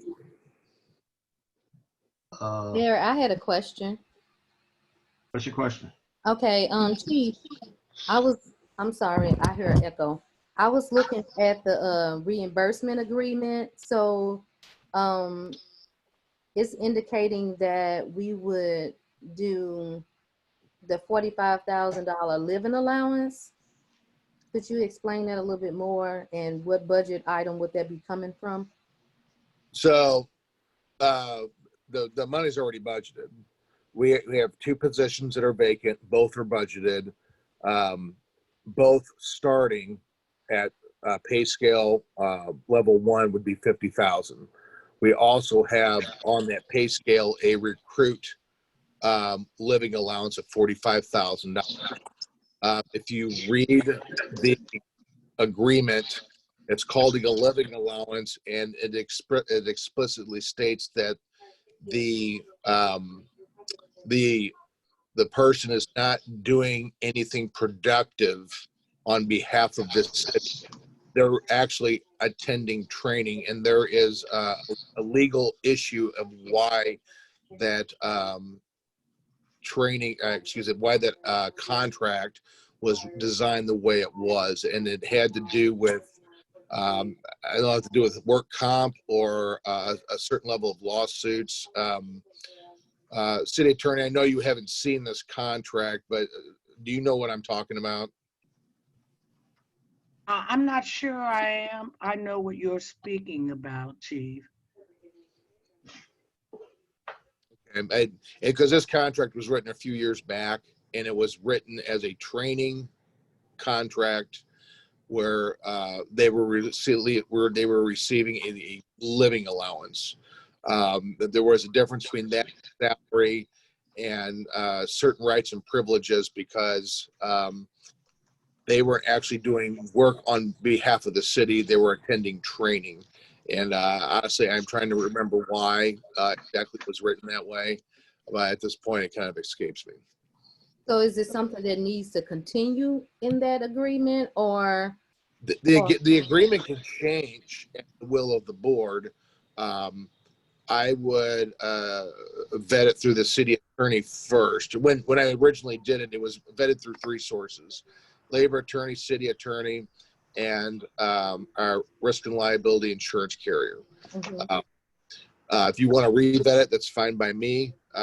It was the terms and conditions at the time that were agreeable by not only those parties, but the board in general.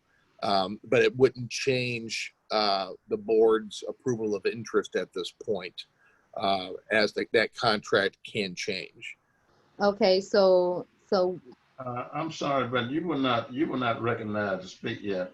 Alderman Carroll. oh, no, you did recognize me. Alderman Carroll, will you finish with your inquiry? He was typing and you acknowledged me, Mayor, while Oh, he was typing. and this hand is still, go ahead. Okay, so so this agreement won't go to that person if we agree on posting them, because we would then need to revet this agreement as well. Is that correct? So, okay, so as for the purpose of what I'm asking for tonight, that agreement doesn't have anything to do with what I'm asking. So Okay. that agreement can change.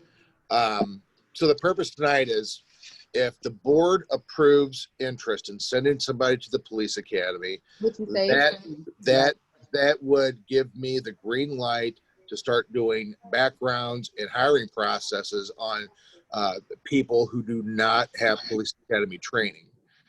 When we get to the point where we have vetted people who would be good candidates for employment here to go to the academy, then I would reintroduce the topic to the board for approval to actually send somebody. So between now and then would be the time to take a look at that contract and make any changes the board sees fit and reasonable to do so, and solidify that contract before we approve to send somebody through the academy, because once they sign that document, it is binding. Okay, and for the body cameras, do you have, is there a protocol for the body cameras as far as when they are to turn it on, when they are to turn it off? Is that something that exists in the policy already? Yeah, like I said, if you go to the city's website under departments, police, body worn cameras, you'll see a link about a third of the way down the page. It says Bellefonte Neighbors body worn camera policy. The entire policy is there for you to review. It's about 12 pages long. Okay. But yes, it does include provisions for privacy, activation and deactivation, and so on and so forth. Okay, and just for the And public. that policy, just to make, just so you're aware, that policy was developed with the federal government, most of which was based on their required guidelines. So this was not something that I developed alone. This was developed with the federal government because we got a grant for this project that paid for all the body worn cameras and the storage. Okay, there's a ordinance that's on the agenda as well that have you listed as the signee. Is that typical? Because I thought that the mayor would sign everything, the ordinance around the agreement with the United States Department. They have you as the signee on the that's from the Department of Justice. Okay. That's not something that we designed. That's something that I, as the chief law enforcement officer, I sign off on that. Okay, that's what I needed clarification on. Correct. All right, one last question. So citizens have asked about neighborhood watch, and I think you've shared before that if they started a neighborhood watch, that you will be willing to attend. Is that still on the table? Oh, absolutely. Okay. I've talked about that time and time again. If people want to put together a meeting, just call the police department or let me know, and we will prepare information for you. We'll make sure that the police are there and discuss the problems that are happening in the neighborhood. Absolutely. Okay. Yes. Thank you. Alderman Thomas. Yes, to help the chief out with the clarification for if you're going to send someone to the police academy, you don't want them working at McDonald's at night and missing their studies. You don't want them working at Quick Trip and missing their studies. Their focus has to be on the police academy so that we can have the best officer, male or female, that can come and do the job for us. And I'm sure that next phase, when we talk to them and we contract with them because we sent them to the academy, our hope is that they'll stay with us throughout their police career. Thank you. All right. Anything else, Chief? I know I requested, and I believe you asked to have put on the agenda the request for the backup server I sent an email out to the board as well. The copy of the agenda I have does not have that on there. Was that removed or never put on? Well, I asked what to be put on, so it doesn't look like it was ever put on. It was put on. Where is It's on it? that, it's on that second agenda that was done. It was on there. Okay, It's under new business, D, item number D under new business. Okay. I'll wait till D then, because I only have A, B, and C. I must be looking at an older copy. Thank you. Okay. Okay. All right, let's proceed. Oh, are you finished, Chief? Okay. Unless you have any more questions for me, sir. No more questions. Thank you. City Attorney.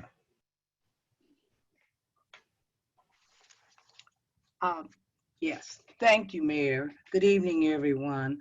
Good evening. It was brought to my attention that some of the city's boards, committees, and/or commissions may not be following the provisions of the Sunshine Law, specifically Section 610.020, with respect to how they are conducting their meetings. And we've talked some about this tonight. Specifically, that provision requires that 24 hours notice be given of any meeting, and that notice be posted on the city's website and on the front door, along with an agenda of the items that will be covered at the meeting. Once the meeting convenes, there must be a quorum to conduct business, and minutes shall be taken and maintained by the body.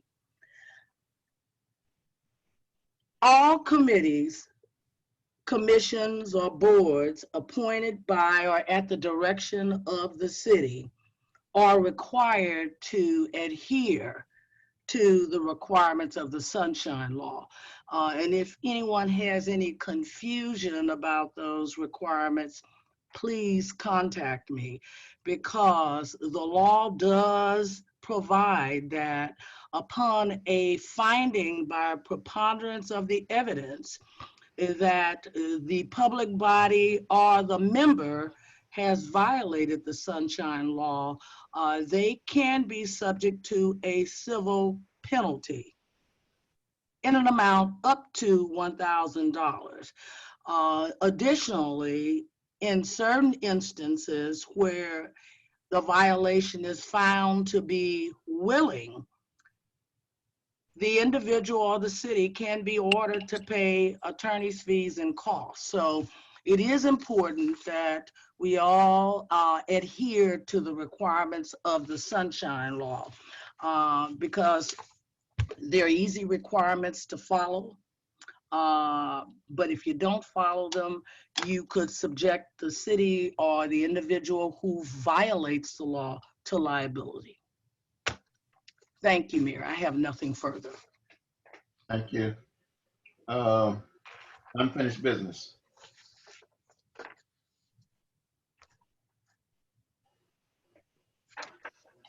All righty. New business. Comments from Michael Weezy? Is Weezy on the line?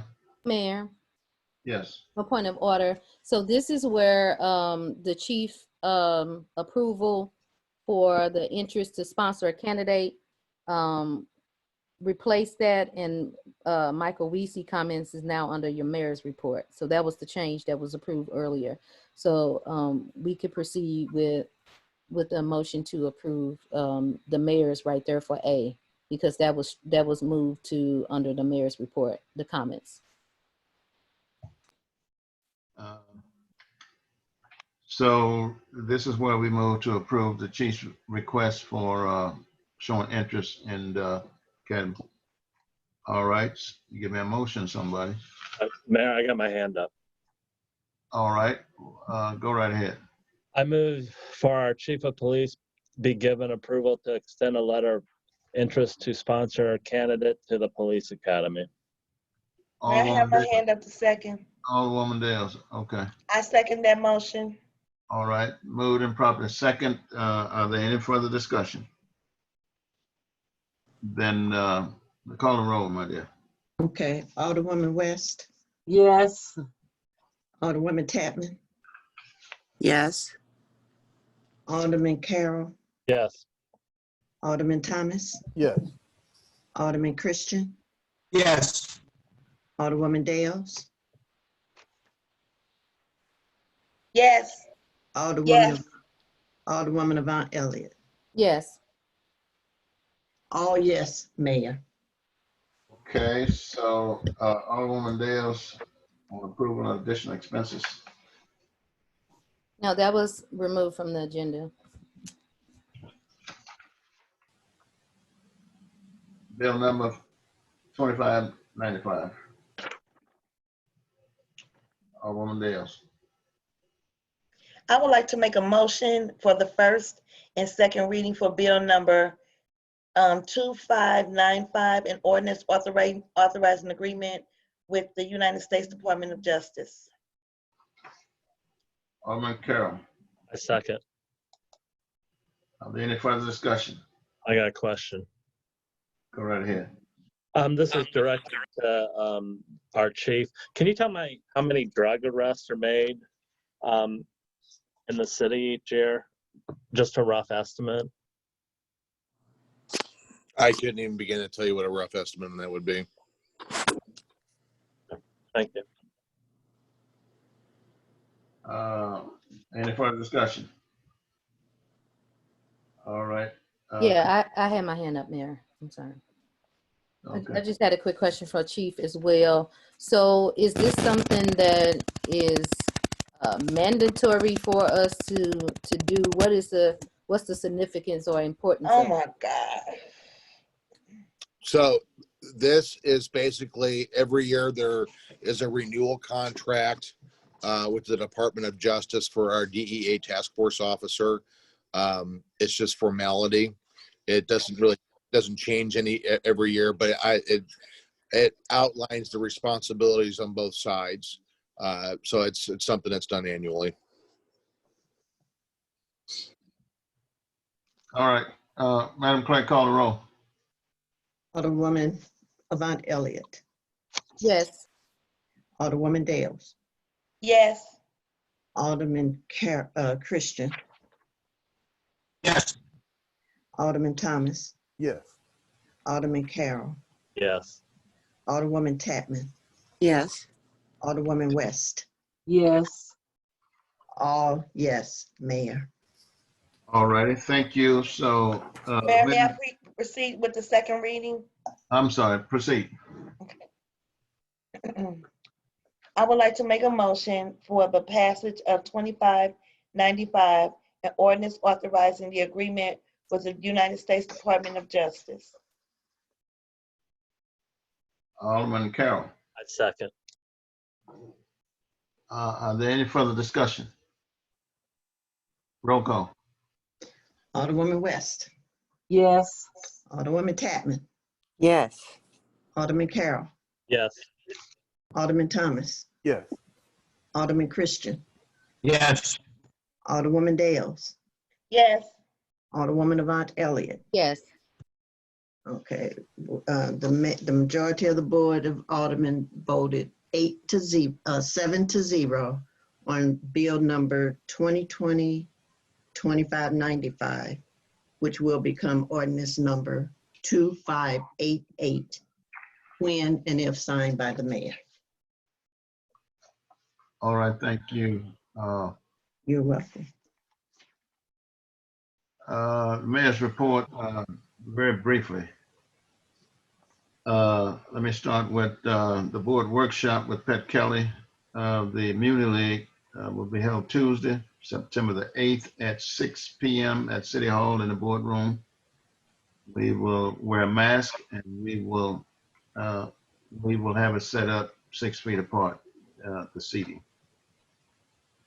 Also, there's a carnival at the corner of 367 and Chambers and they passed all of the county inspections. They also was contacted by the county health department, and they were given instructions to lay out a COVID-19 plan. They proceeded with that, so they'll be operating there until Tuesday. They'll be packing up Tuesday of next week. I want to thank Alderman Christian for spearheading that the Ways and Means Committee. The Ways and Means Committee will help us move our meeting and city forward, because some of the things that we do a lot of talking about will be vetted in the Ways and Means Committee. And so I want to thank him for proceeding with that. It is my hope and wish that that our meetings can be more friendlier, more business-like, and so that we can come in and discuss our business and move forward and move in the best interest of the city. That is all I have to report tonight. We'll move to report of the alderman.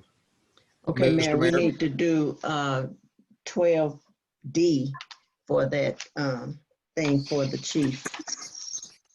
May I have my hand up? You're also supposed to discuss about the barriers. But I think Michael spoke with someone about discussing, he's not feeling well. So he asked someone to speak on his behalf. And I think the chief also has a comment on it, as well as myself, since it was moved under your report. All right, go right ahead, whoever's to speak. Well, I read the information. I'll speak first. That Michael gave us the information. He did send in additional requests for $33.28 for shipping, and PM fees for $795.04, which will need board approval. And I asked for that to be done today so he can move forward.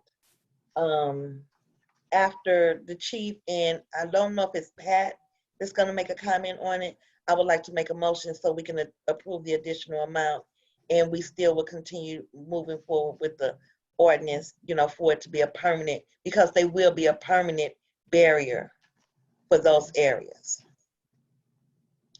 Is there a second to the motion? No, I haven't made it yet. I think the chief and Pat probably may want to speak on it. Alderwoman Elliott, I see your hand up.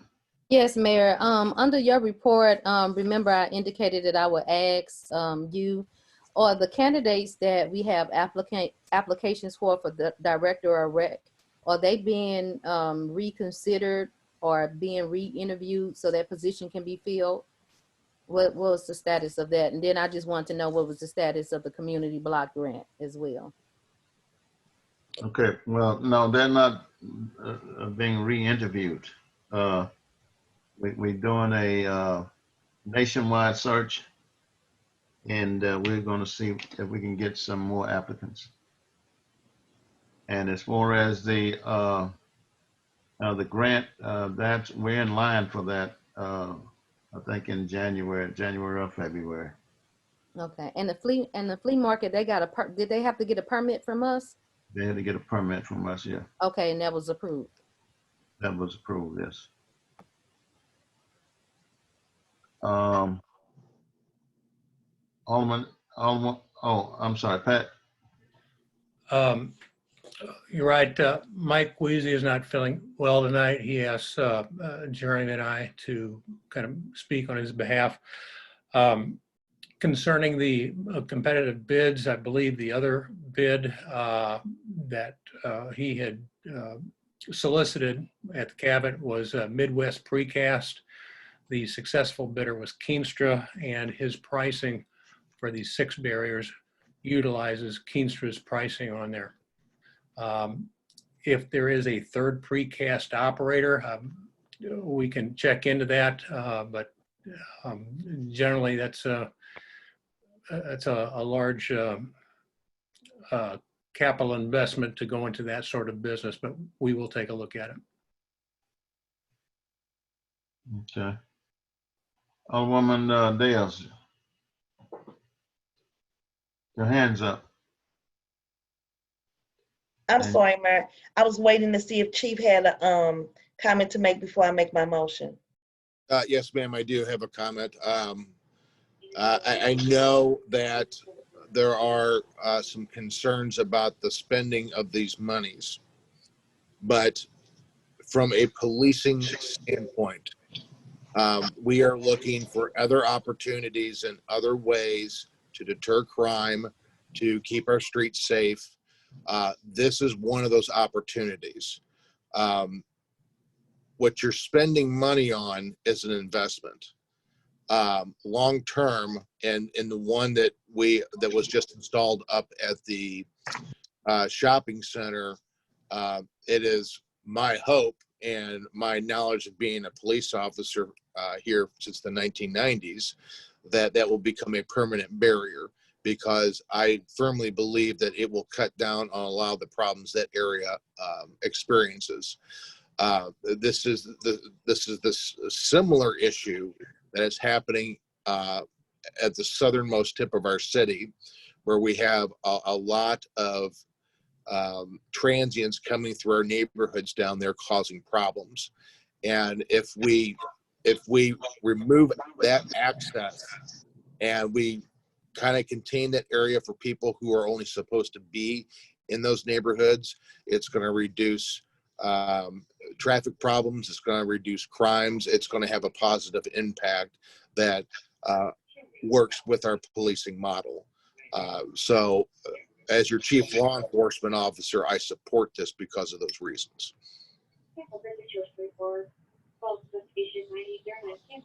Mayor, can I make my motion now? Yes, Alderwoman Elliott, wait just a second. Do you have anything to add? Yeah, I just had a clarifying question for Chief. This is going on year 3 for me on the board, and all I've heard is about speed bumps. So in the history of me being here, no one has, a single alderperson has brought up barriers. So I'm just wondering, why is there a push for it versus the speed bumps that we approved the budget for, and people are still asking for speed bumps, and now it's just a process that is pending. I have not heard prior to now any conversation about a push for barriers. So what is the difference in the need for a barrier versus the speed bumps that people have constantly asked for, and the board approved a budget allocation for that? Would that not solve the same problems, or I'm just trying to understand the difference between the two.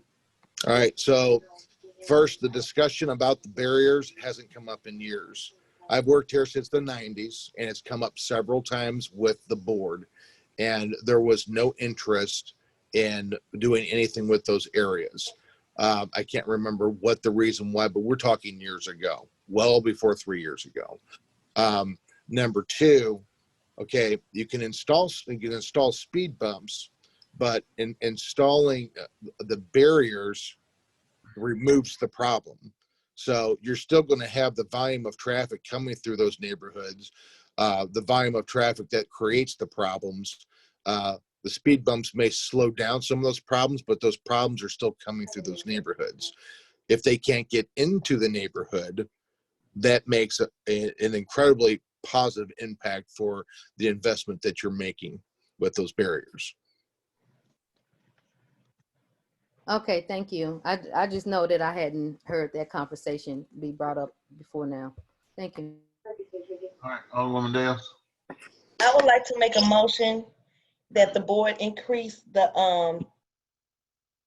processing of the barriers for the 6 streets of $828.32 to my. Alderman Thomas. I second her motion. All right, any further discussion? Alderwoman Tatman. Okay. Pat Barry got his hand up. Okay, well, that's a couple other hands up. Pat, go ahead. Alderwoman Dales, could you repeat that amount again, please? Oh, I came up with $828.32, and that's because he added $33 for freight and $795.04 for the PM fees, which make it a total of $8745.44. Okay, thank you. That's the figures I have too. Thank you. Alderwoman West. Alderwoman West. You're on mute. Okay, thank you. I guess I was going to address the fact that the price Alderwoman Dales gave just now was different from the amount that she sent in her email.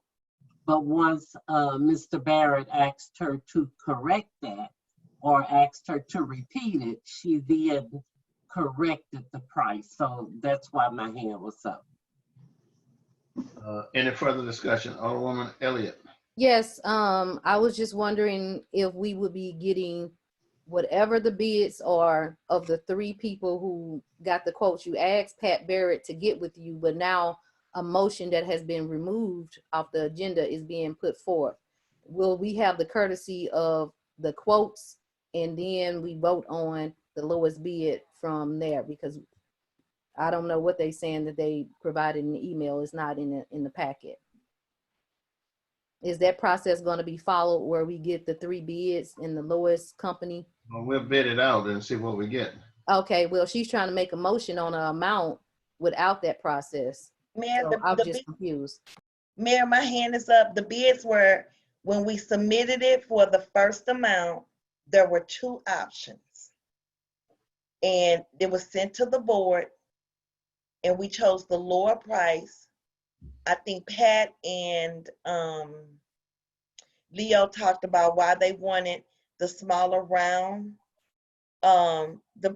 barriers because of the aesthetics of the neighborhood, and not the long ones that they had over by the Family Dollar. But there were 2 options on there. And it was sent to the board. This is a different amount. It was actually, the city clerk can verify if that was sent in the packet. Okay, Alderwoman West. Thank you, Mayor. So last week when this was brought up, there was no contract. There was no pricing with the exception of what Alderwoman Dales gave us. However, in this packet for today, we had I guess you could call it a contract, if you will, but this is the first time that I have seen a contract. Last week, there was nothing. So I don't know what Alderwoman Dales is referring to. If she could clarify that. Mayor, may I clarify that? Would you please? It was sent in the packet. There were 2 options. And when Michael sent when Michael Weezy sent the breakdown, there were 2 separate amounts that was sent to the board.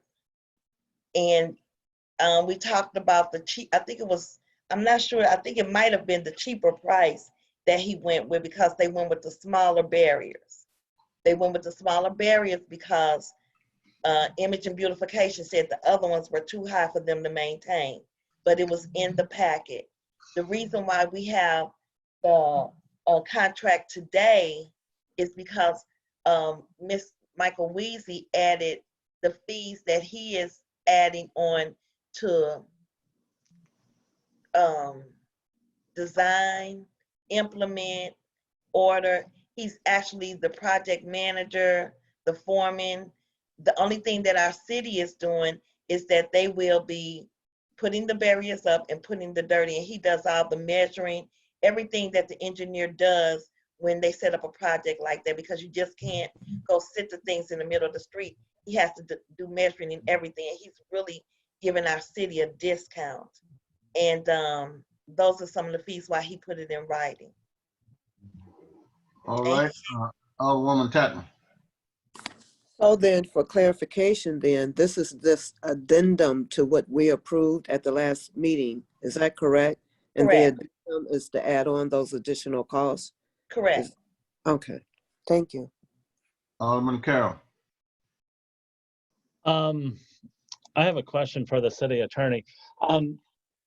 Weezy was an alder person previously, and this is, I'm just trying to, I'm not real clear on what was said at the training, but I believe, and I don't know if it's just lobbyists, but isn't there like a year-long period before like an elected official or an appointed official could be doing business with the city like this?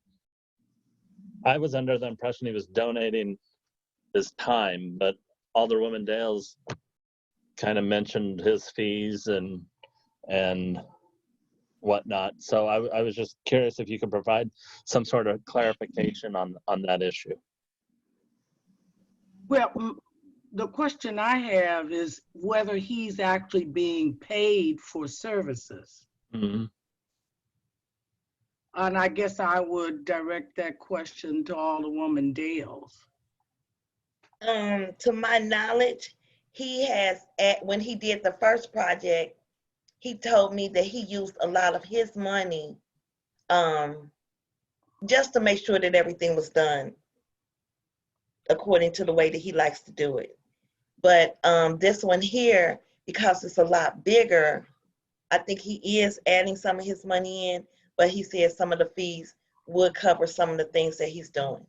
But he's already, you know, Michael has come over to the rec center and did the lighting and everything. There was never a question about the work that he did, but he did add these fees onto there. And Jeremy may be more specific about why the fees were added on. He or Pat may be more specific. Pat. It is only in this amount that we've been quoted that there's any project manager fees. It's a matter of 10% in this case. All previous work has been, with the exception of some very cheap electrical work he provided recently, at no cost to the city. I would also add that the materials that were used on Cabot, I believe he is still waiting for reimbursement. Okay, Alderman West, Alderwoman West. Excuse me, Mayor, could with that information, could the city attorney then advise about whether Mr. Weezy should be the project manager on this, since he was he was an alder person just a couple months ago? It doesn't appear from what I've heard that he's being paid totally for his services. I'm trying to get some clarification on that. Okay. So I'm sorry. So what further? Who needs to clarify it? Whoever has the information. Let me interject here. Go ahead. With this quote, which is from Weezy Consulting Group, LLC, there are project manager fees of $795.04. That is 10% his costs. It's the only time that he's charged any project management fees. As you know, well, some of you know, he did quite a bit of electrical work at well below market rates on the sign that is on Bell Fountain and 270, particularly electrical work that had been burned out for who knows how long. I don't consider that as excessive, and considering the fact that he's not been reimbursed yet, I don't think he's taking advantage of the city, but I think he's trying to put the best foot forward, the best appearance forward for our city, because he wants us all to do well. Pat, you just said reimbursed. There's a difference between being reimbursed and actually charging for your services. Are we talking about reimbursement here? For the barrier at Cabot, that would be reimbursement. That would be for the concrete barriers, et cetera, that he paid for, including the bollards, which have not been put up yet on either side by the sidewalk, because we've had people drive around the barriers that have been delivered to the street department. I don't believe that he has seen a penny for the materials that he bought, including the barriers that are up there now.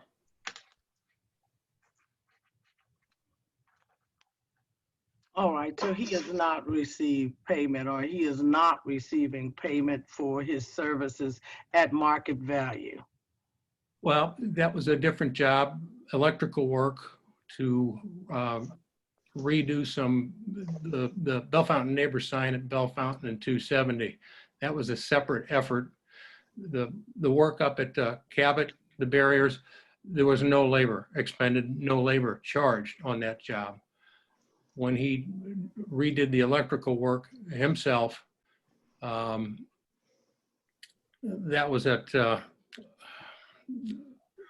about half market rate if one were to go out and hire an electrician. In this case, an electrician with an engineer's license. If he is not being paid at market rate for his services, I don't believe there would be a conflict, but I'd like to look at the issue.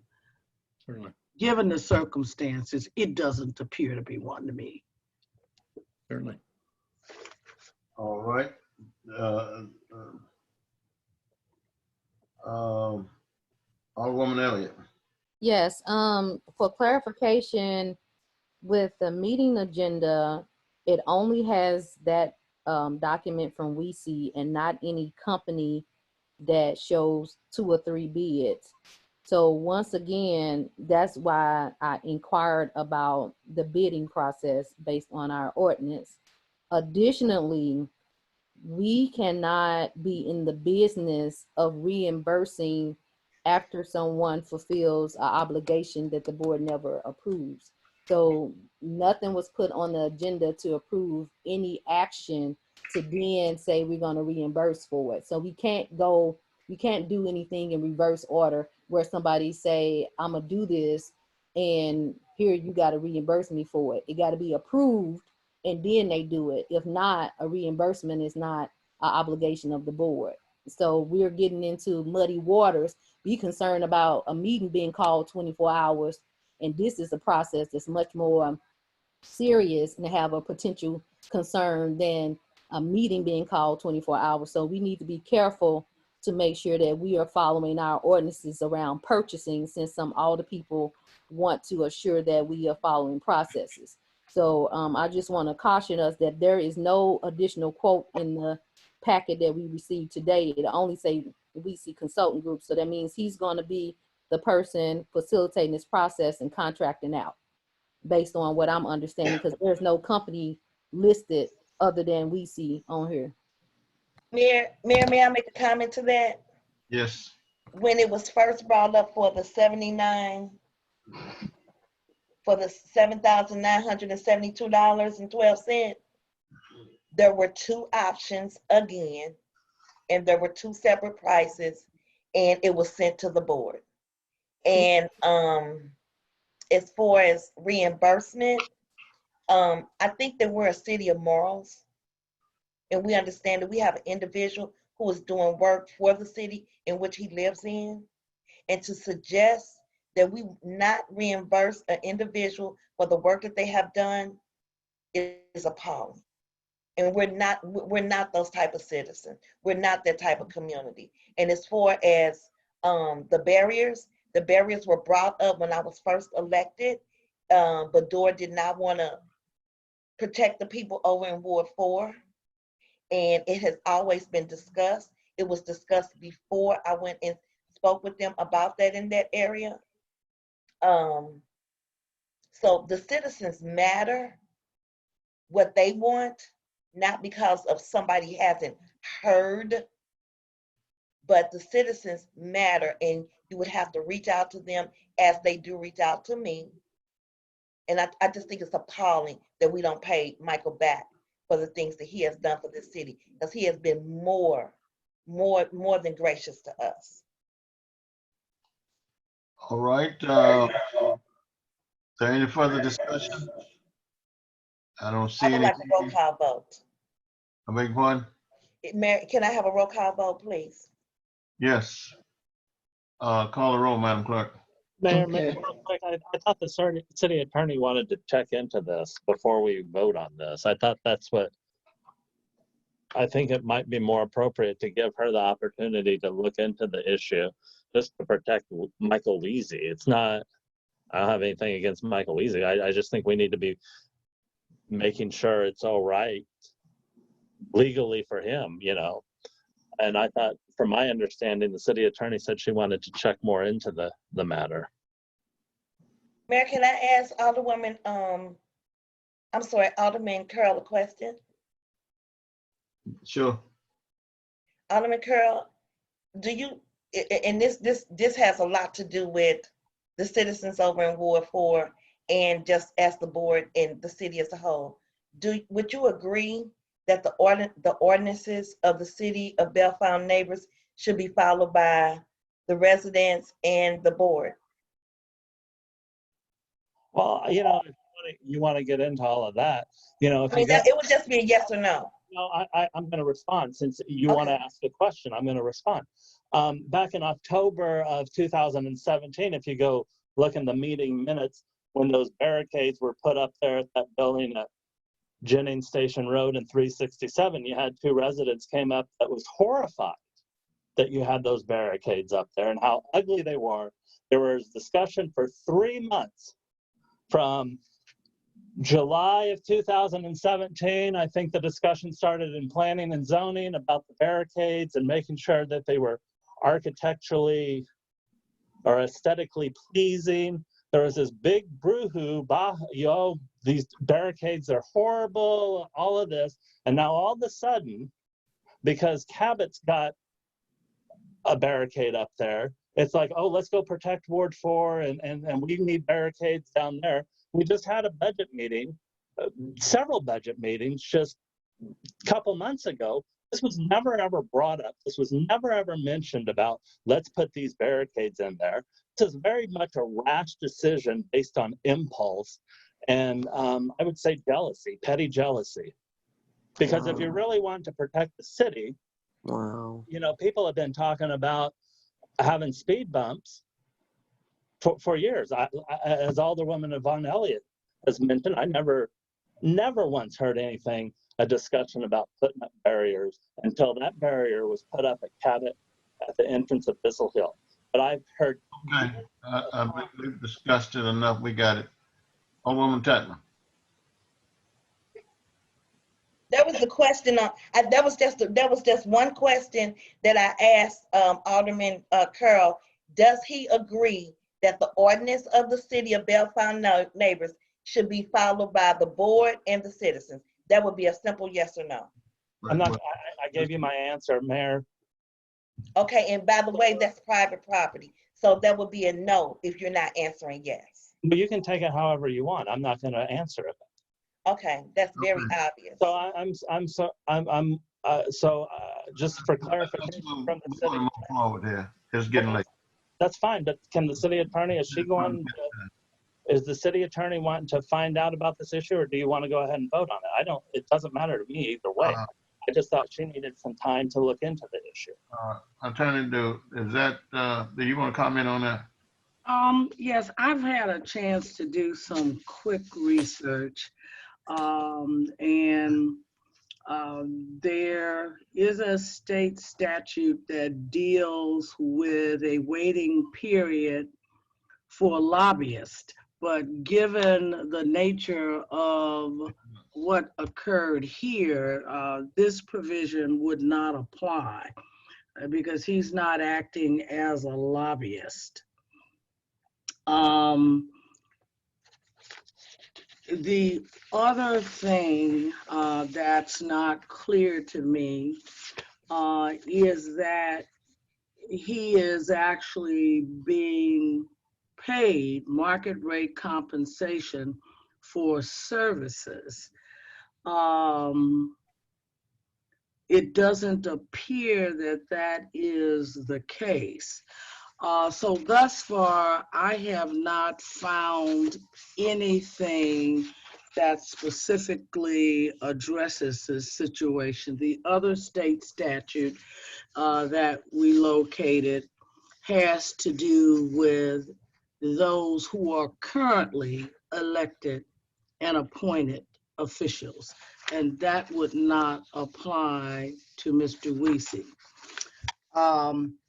So I have not found anything in the time that I have looked that would cover this situation.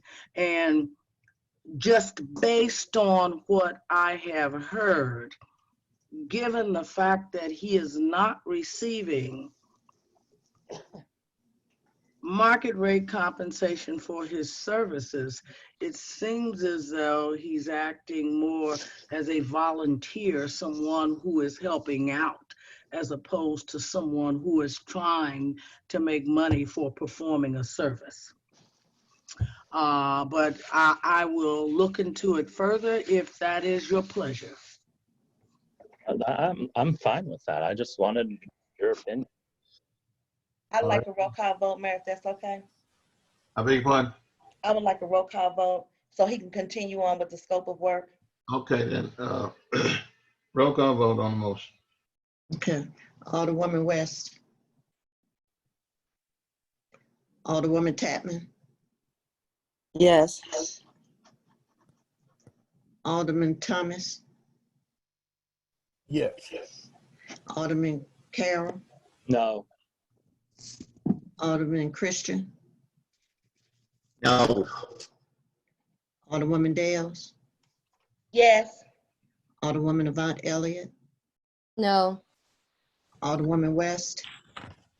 No. Okay, you have 1, 2, 3 yes and 4 no's, Mayor. All right. Mayor, So- I would like to state for the record that the citizens over in Ward 4 are going to do fundraisers to continue on to pay Michael Weesey, so because of their safety over there, and they wanted it noted on the record that if this failed, that they will come up with the money as the citizens in that area to protect themselves. I want that on the record so they'll know that it was voted down, especially by one of their aldermen. Okay. All right, Alderman report. I think that's next, isn't it? No, next is 12D on that amended agenda, which is the chief's redundant data backup storage device replacement. Excuse me, this is Alderwoman West. My hand was up. Oh, I'm sorry. That's right. okay. You know, it's one thing to want to pass something because of the citizens, but it's something entirely different when you're trying to follow the rule of the law. I have concerns. I love Mr. Weesey, and I am just overwhelmed with joy for the work that he has done for this city, the city that he lives in. However, I do have concerns about people accepting money for whatever reason. There have been people who wanted to give me money to help me with the renovations of the outdoor pool. I could not accept that. That is illegal, it's unethical, And for someone to take money as donations for whatever reason will be subject to the law. And I wanted to state that for the record, because we all care for the residents. Hell, we're residents ourselves. And I want what's best not only for myself, but for the people who live around me. So for people to keep saying, the residents, my constituents, we're all residents. We all care for this city. We all want what's best for this city. But we also have to follow the rule of the law. And that's all I have to say. Thank you. Wow. Mayor, a follow-up to that, under any law, the citizens can buy lights, they can pay for lighting, they can pay for security, and they can pay for barriers under the law. So let that be on the record as well. And an elected official can't pay for services for the city. Let that be on the record. Alderwoman Tatman. Okay, your hand. I'm just flabbergasted at the last statement, so nothing. Alderwoman Elliott. Yes, sir. I would like to make a motion to approve the purchase of a purchase from Paragon Micro for a total of $1,009.99 for a terror station. Yes, sir. Alderman Carroll. A second. All right, been properly second. Are there any further discussion? Alderwoman West. You're muted. Oh, sorry. I was just saying I would like to know exactly what that is before I vote on it. That was what the backup concern that the police chief had mentioned. Could you get recognized first, please? Okay. All right, you can proceed now. Okay. That was what the chief had explained, that he had provided the 3 bids in the email for the backup concerns, and he can further explain it. But that was the question that we asked during his report about those the 3 bids that he had received concerning what they needed with the backup server.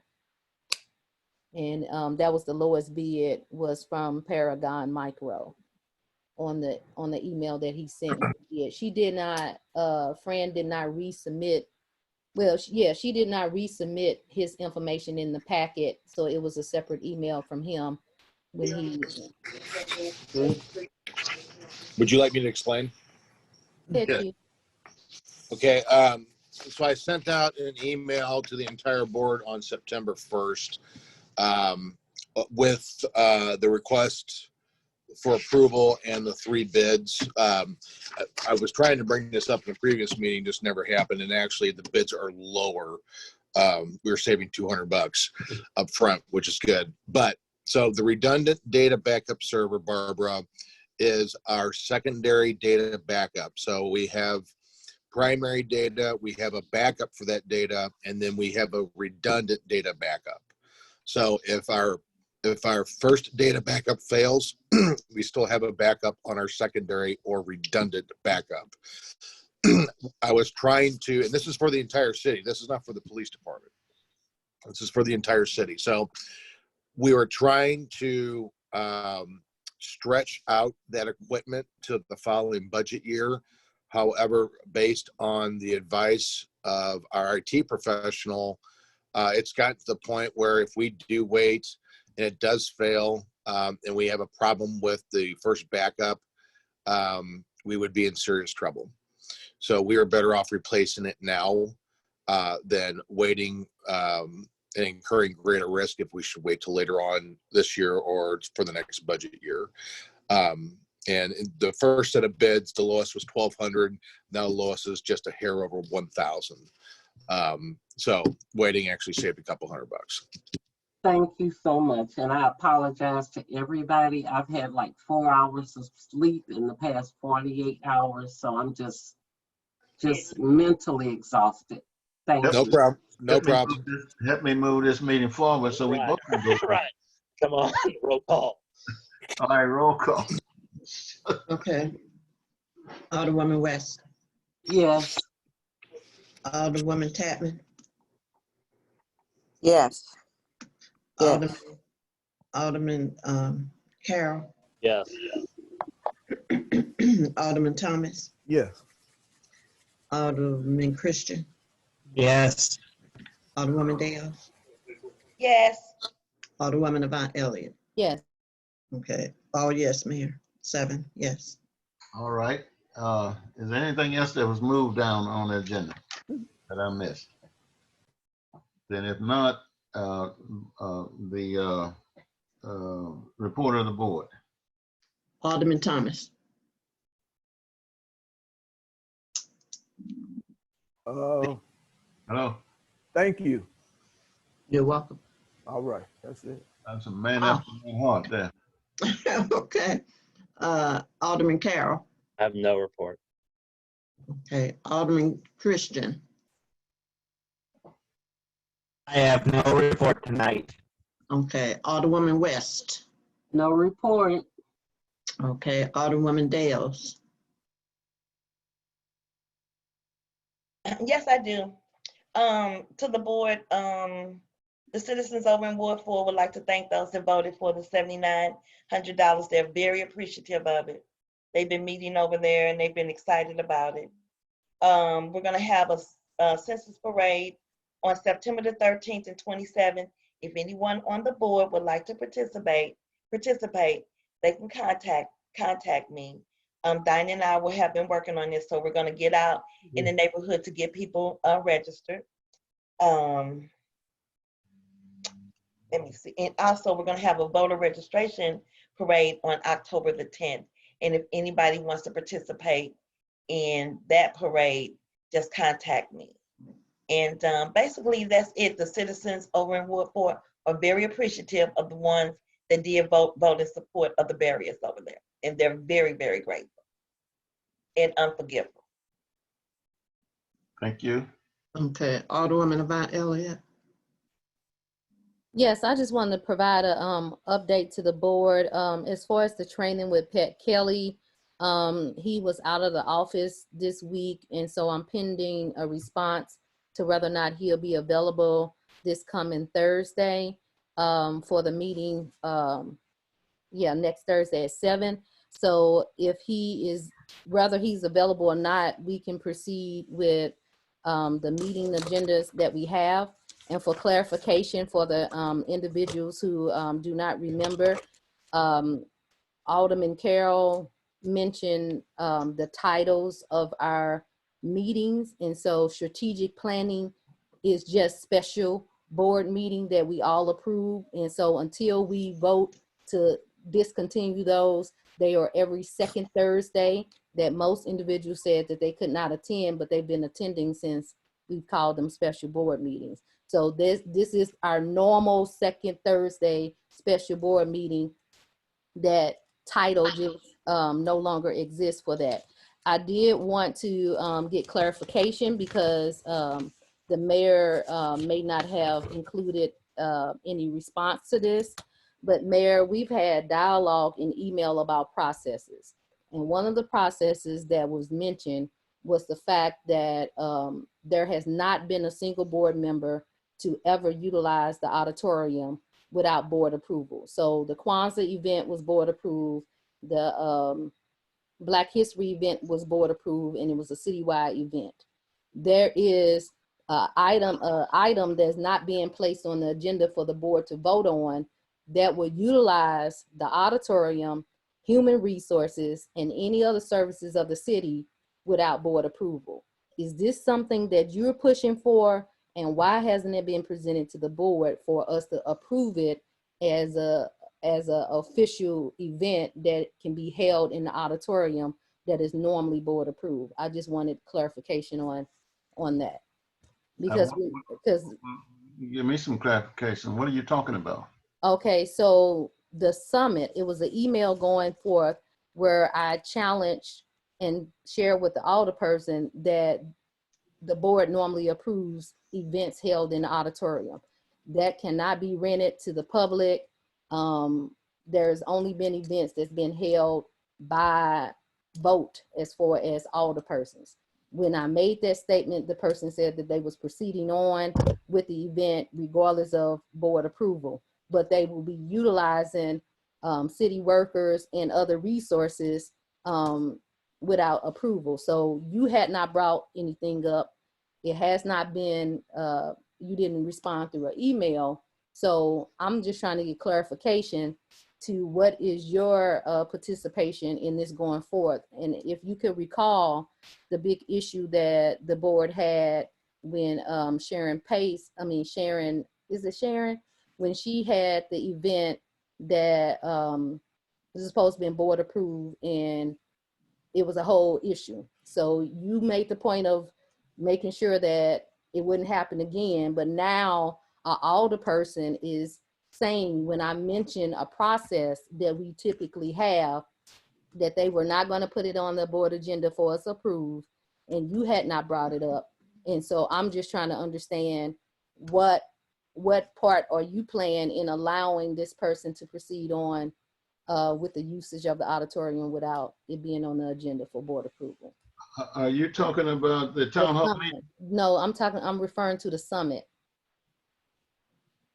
The summit, the police summit or whatever that summit is, it haven't been put on the agenda for the board to approve or discuss it. Do you know what I'm referring to now? Mayor, my hand is up, sir. I'm speaking Okay. to the chair at this point. Well, I'm referring to, Sir, I really don't have an interest in her comment. I just want to ask you. My question is only for you. And I can answer it for you, Chair. go right ahead. Thank you.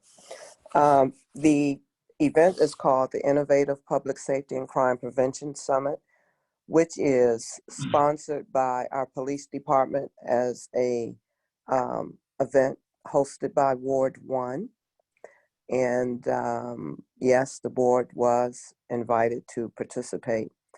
As of now, it's scheduled for October the 3rd from 10 to 2 in the rec center.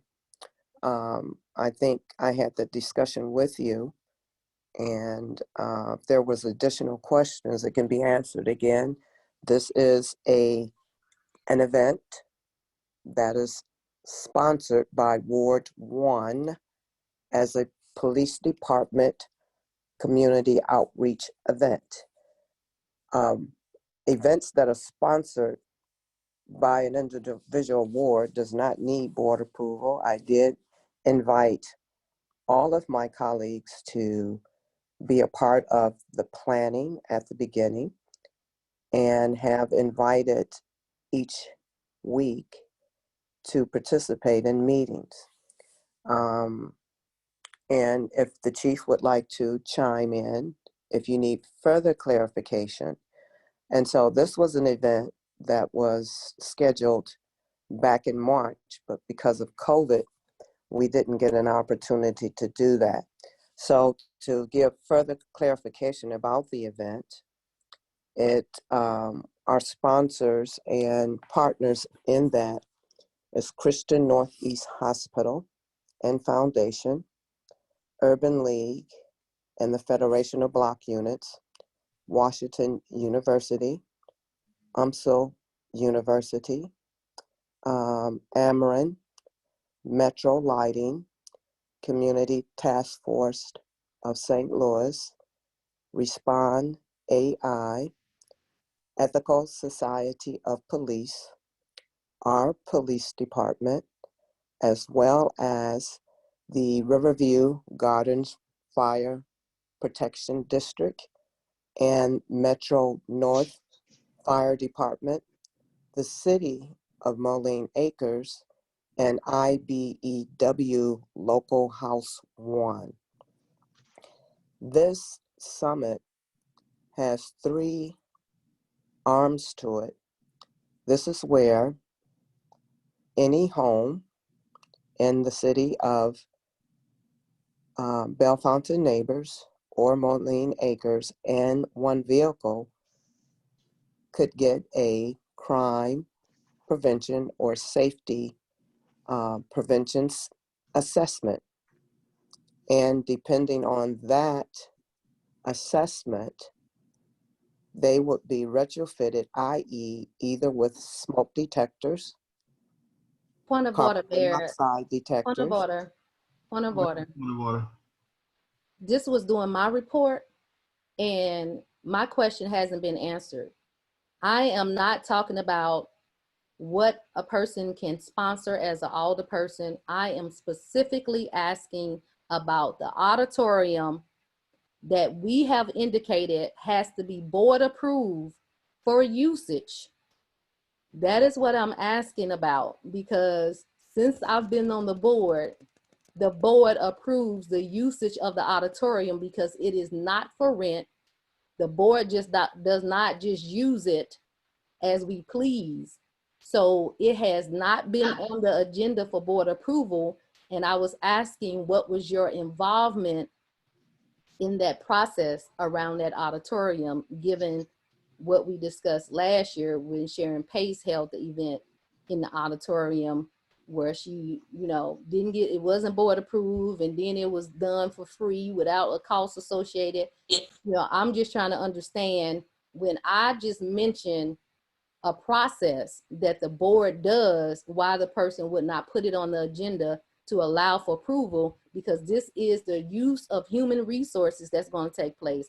And to say that no more than 50 people will come during a pandemic that has been stressed and emphasized by that alderperson, I'm just concerned to why it would not be on the agenda for the board to discuss and approve the auditorium.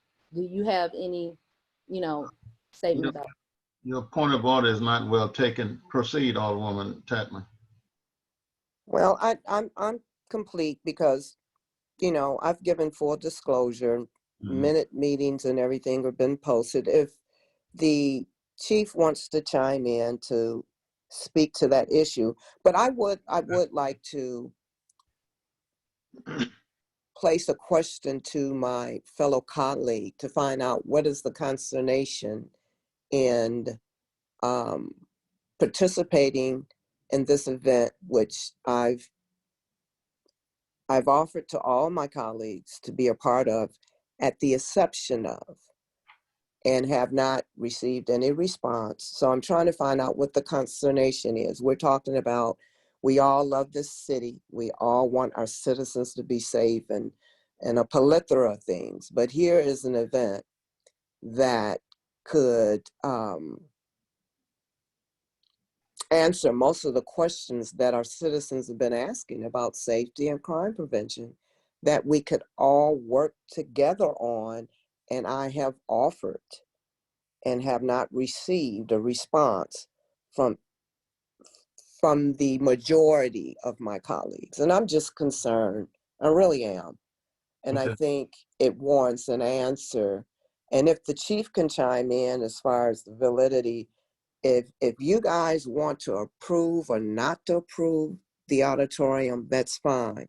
The summit will go forth. If you don't approve for it to be in the auditorium, it will be held at another place, which would be shameful because it's an event that's sponsored with the police, like we did the event last year, with the police in Ward 1. Mm-hmm. Let me just, and I see your hand, Alderwoman West, and I'm gonna let you speak in 1 second. But let me just say this, since it was directed to me by the board president.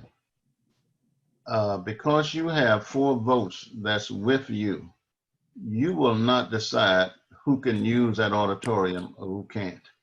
I think that's very derogatory to say what I have a vote of, because everyone is an independent alderperson, and you're about to become non-decorous in your comment. I'll let you speak and you finish. But you're becoming non-decorous in your that's comment. What you're trying to do. You are trying to tell me what I'm trying to do, sir. In that auditorium that you don't want. By no, whom? No, this is a process that I'm referring to. So you out of order. Alderwoman West, it's your turn to speak. Mayor, I just want to say that Remember when Alderwoman West, remember you tired, want to go to bed, and I do too, so. when you want to debate, you must remove yourself from the chair and have someone else take your place. Yeah, that's but I want to address the comments that were made by my fellow alderwoman. I can say personally that I was not reached out to. I heard about the summit via Nextdoor, where people were talking about it.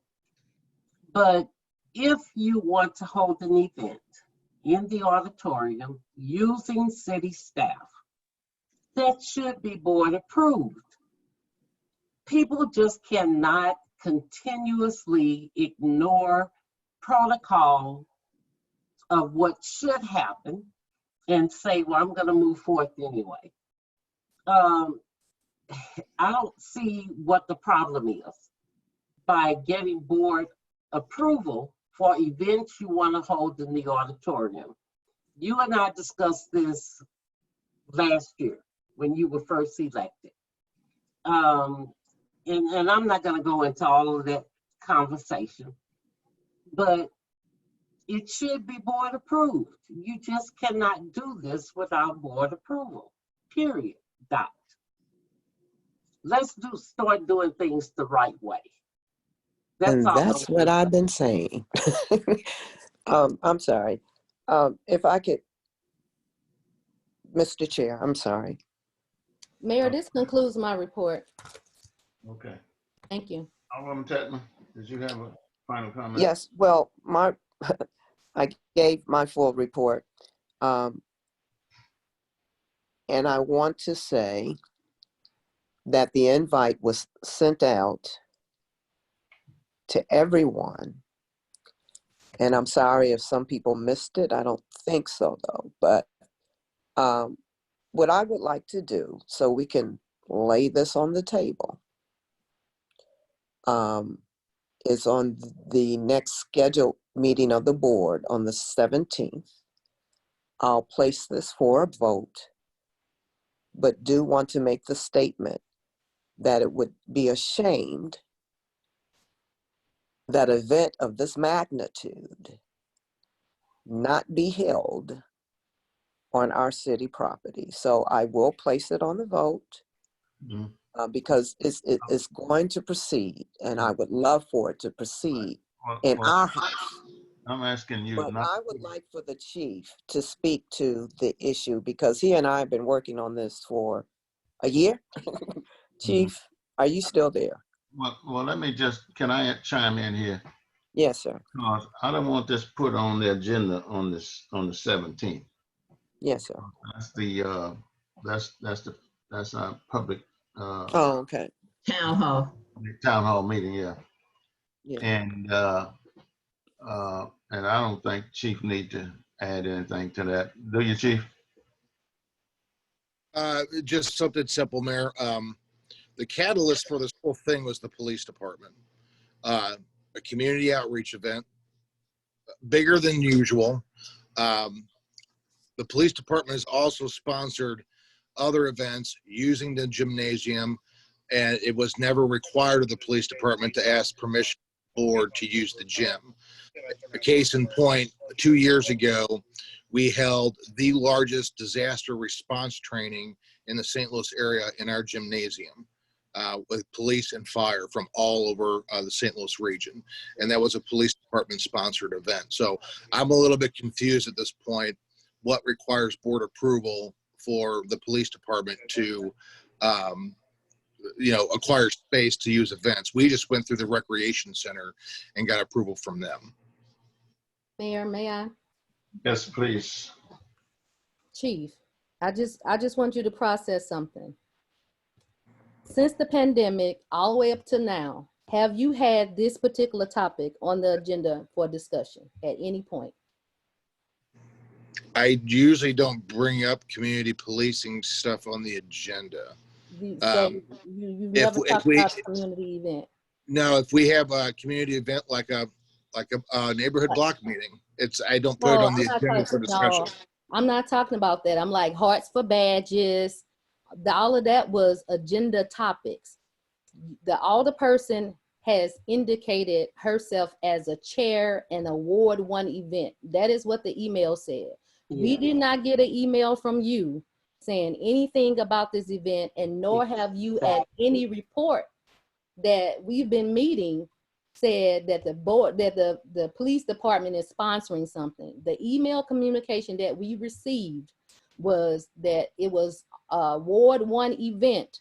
And when she indicated that is when I said, why has this not been placed on the agenda? You have placed every other event, Alderwoman, on the agenda for approval. Why not this event? And the reply was she was not planning on doing that. She didn't need approval. You are now saying something that has not been the case in any report that you've held, which is concerning. So all I'm saying is she indicated this not as a citywide event. She said Ward 1. Hearts for Badges was not indicated as a Ward 1 event that I understand. It was indicated as a community. It was indicated as a community-wide event. And either way, it was communicated to the board. Every other event has been communicated to the board and asked for approval. We won't be changing the process because of, you know, this misunderstanding. So that's all I'm saying is that you haven't presented it as such before. Chief, did you have? No, sir. All right, Alderwoman West. Very briefly, an understanding mellow, period, dot. All right, Alderwoman Tatman. I'm done. No, sir, I'm finished. Thank you. So let's move on. Call the next person. That's it, Mayor, is open to the public. Meeting's open to the public, 3 minutes each, please. This is Wanda Lane. Of course. Yeah. First of all, I'm going to use my adult voice here.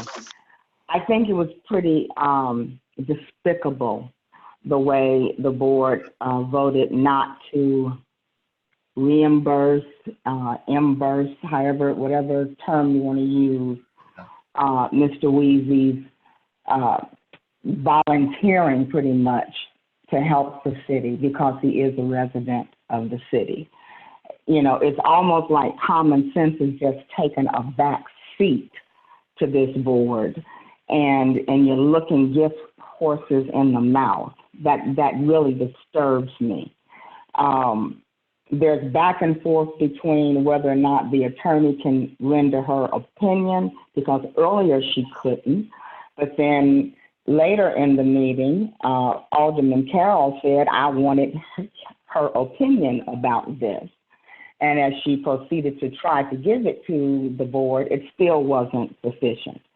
So what I've discovered, Mayor, is what I learned is fourth-class cities originally are set up, and they probably still are, that the alderman, it says the offices of mayor, alderman, and collector may be extended to 4 years by voter approval ordinance, which means to me, originally, or maybe somewhere else, these are 2-year terms, because this is going to be a harrowing next 2 years if we have to continue to fight these kinds of egomaniacs that actually are not working for the betterment of the citizen. I thank Mr. Weezy for what he's doing. I thank everyone for what they're trying to do to help make the city better. A crime prevention summit, whatever is to help us. And the who did it and who didn't ask for permission, that stuff needs to be squelched. And I'm going to stop now because my voice is escalating, and I also want to go to bed. It's 11 o'clock. Thank you, Mayor. Thank you. Anyone else?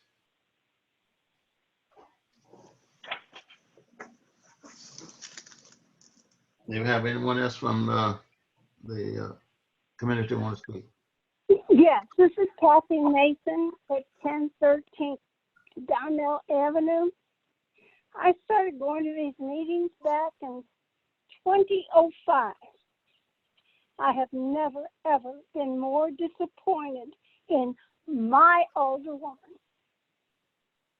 I've got one alderman working for me and one blocking her every time she tries to do something.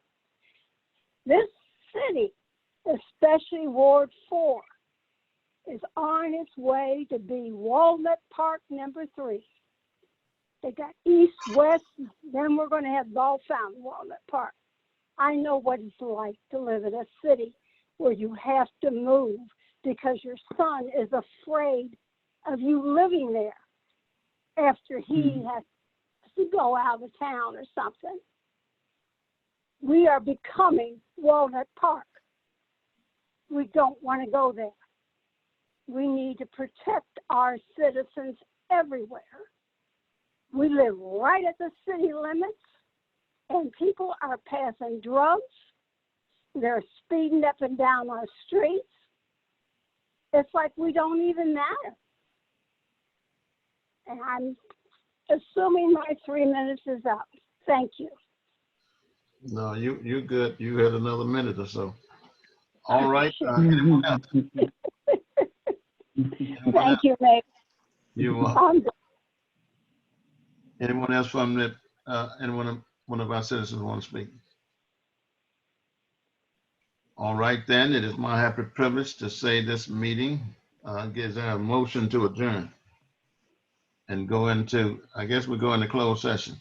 Yes, Well, sir. we're gonna have to boot it back up now. I'm sure it's knocked us off because it's 11 o'clock. So that code that you guys have won't work. We'll try it, but I doubt it because it's 11 o'clock. Well, is it necessary for us to go into closed session? It's on the agenda Then we can take it off the agenda. by a 2/3 vote. You don't have to attend. Now, yeah, if you're gonna be on there, I'm going 10, baby. So then come on then. You gotta attend. Come on. Don't play me like I that. won't be there. I think that's what you wanted on the agenda. Do you want to put it on another agenda? Who? She just make a move to remove it until another time. That's a good one. I'm gonna get. I'll go with you on that one. I'll go with you on that one. So, Fran, if it doesn't work, then what? Just a minute. I'm gonna hold on. I'm gonna. How do we? Hold on. Let me think how to do it. I move. You Not, type it, Table it to the Thursday one or what? Yeah, well, that was a good, come on, you gotta give it to it. That was a good one. You gotta give him some. Somebody else hold it down.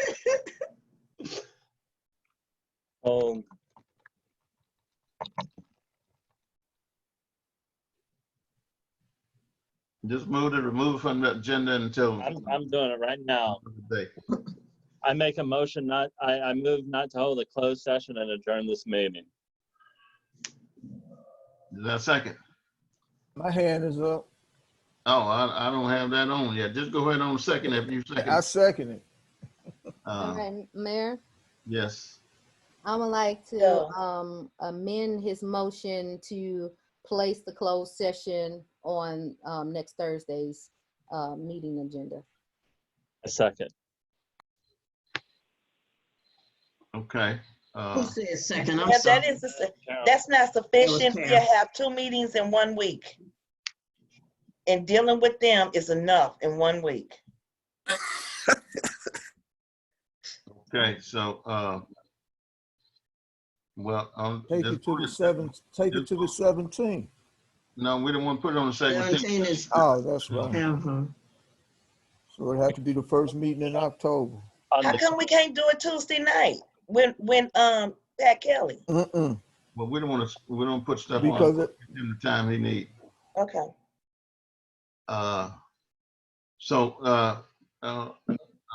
Alderman Carroll, I mean, I don't, what you got on the agenda, I don't mind it. I just don't want to stack stuff up so we have these long meetings, that's all. We'll do it next Thursday, the October or September 10th. That's what Alderwoman Yvonne Elliott, and I second. I won't be there. All right. Any further discussion? I disagree with that. Well, okay, you can vote that way. Okay.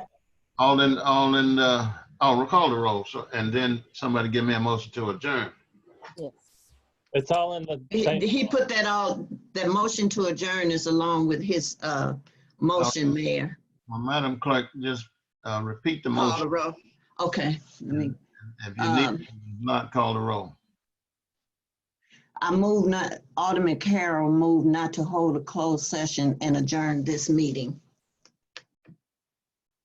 And place it on the agenda of what? And then, yes, then, and then Yvonne Elliott moved to amend the motion to place the closed session on next Thursday's meeting. No, on the what date did you say, Alderman Carroll? On the 10th, 10th? we're going to put this Which is next Thursday. closed session on the special meeting next Thursday, is what she motioned. Okay, go ahead. Do you all have a life outside of this? No. Okay, you want me to call the roll, Mayor? No, they don't. Call the roll. Okay. Okay, Alderwoman West. I think she's gone. I don't know when she left, but she's gone. Okay. Alderwoman Tapman? wait a minute. No. No. Alderman Carroll? Yes. Alderman Thomas? Thomas? He's gone. Yeah. So keep on No, going. he's right there. I'm looking at him. He got his hand up, but he's not talking. Alderman Christian? No. No. Alderwoman Dales? Absolutely no. Alderwoman Yvonne Elliott? Yes. Alderman Thomas? No. Mayor, you got 4-2. Four no and 2 yes. Well, no's have it, and so it won't be placed on there. Praise God. So that means that it's still on this agenda. No, it's not. Yes, We it is. adjourned. It is. No, Yes, it is. Y'all just voted against it. Alderman Carroll, we'll get to that. So don't. Not the whole closed session. But let's go to bed now. We have the We got to Mayor, adjourn. We got to adjourn the meeting. Listen. We're talking about process. All of this was to move this off the meeting, and we have not done that. So it is still on the agenda unless somebody make a motion to I'm sorry, we change have a point of order. You must stop speaking at this point. We have a point of order. Oh, really? Wouldn't that be 2 votes? Did we do that the wrong way? Shouldn't that have been 2 votes since it was amended? Shouldn't we have voted on Carl's motion first? No, then because voted? No. I think, yeah. Mayor, may I? Yes, you may. We should have voted on the amended Alderwoman Yvonne Elliott's amendment. That's what we should have voted on first. Well, what did we vote on? Well, that's what I thought we voted on. That's what we voted on. But then now we need to go back to my. Yes, right. Okay. Yeah. Right. I'm saying the I process. agree. Thank you. Close Thank session you. and adjourn this meeting. So that's Thank where you. we're at right now. There we go. Yeah, there we go. Okay, so you want me to call the roll on that one, Mayor? What, on adjournment? Yes, sir. And To move to hold not to hold the closed session and adjourn this meeting. That's what we voted on. All right, call the roll then. Alderman Thomas. Alderman Thomas. Yeah. Yes. Alderman Carroll. Yes. Alderwoman Tapman. Yes. Alderwoman Avant Elliott, Yes. Alderwoman Dales, Yes. Alderman Christian. Yes. All yes, Mayor, to move the meeting to the next, where's that? No, Move to hold a closed session. No, No, it's not just to hold a closed session. Okay, I don't know then. Right. Not to hold a Hold closed a closed session and session. adjourn the meeting. Mayor, the meeting's adjourned if you can say that. All right, thank you. Alderman Carroll. I Alderman said Carroll. we voted, the meeting's adjourned. Adjourned, right. Just The waiting meeting on is adjourned. you. Okay. I'm Waiting on giving, you. Hit the gavel. I'm giving you a fist bump. The meeting is adjourned. All right. Everybody. Good night. Bye, jealous Jamie. 11:08. Good night, all. Good night, everybody. Bye-bye. I'm getting ready to end it.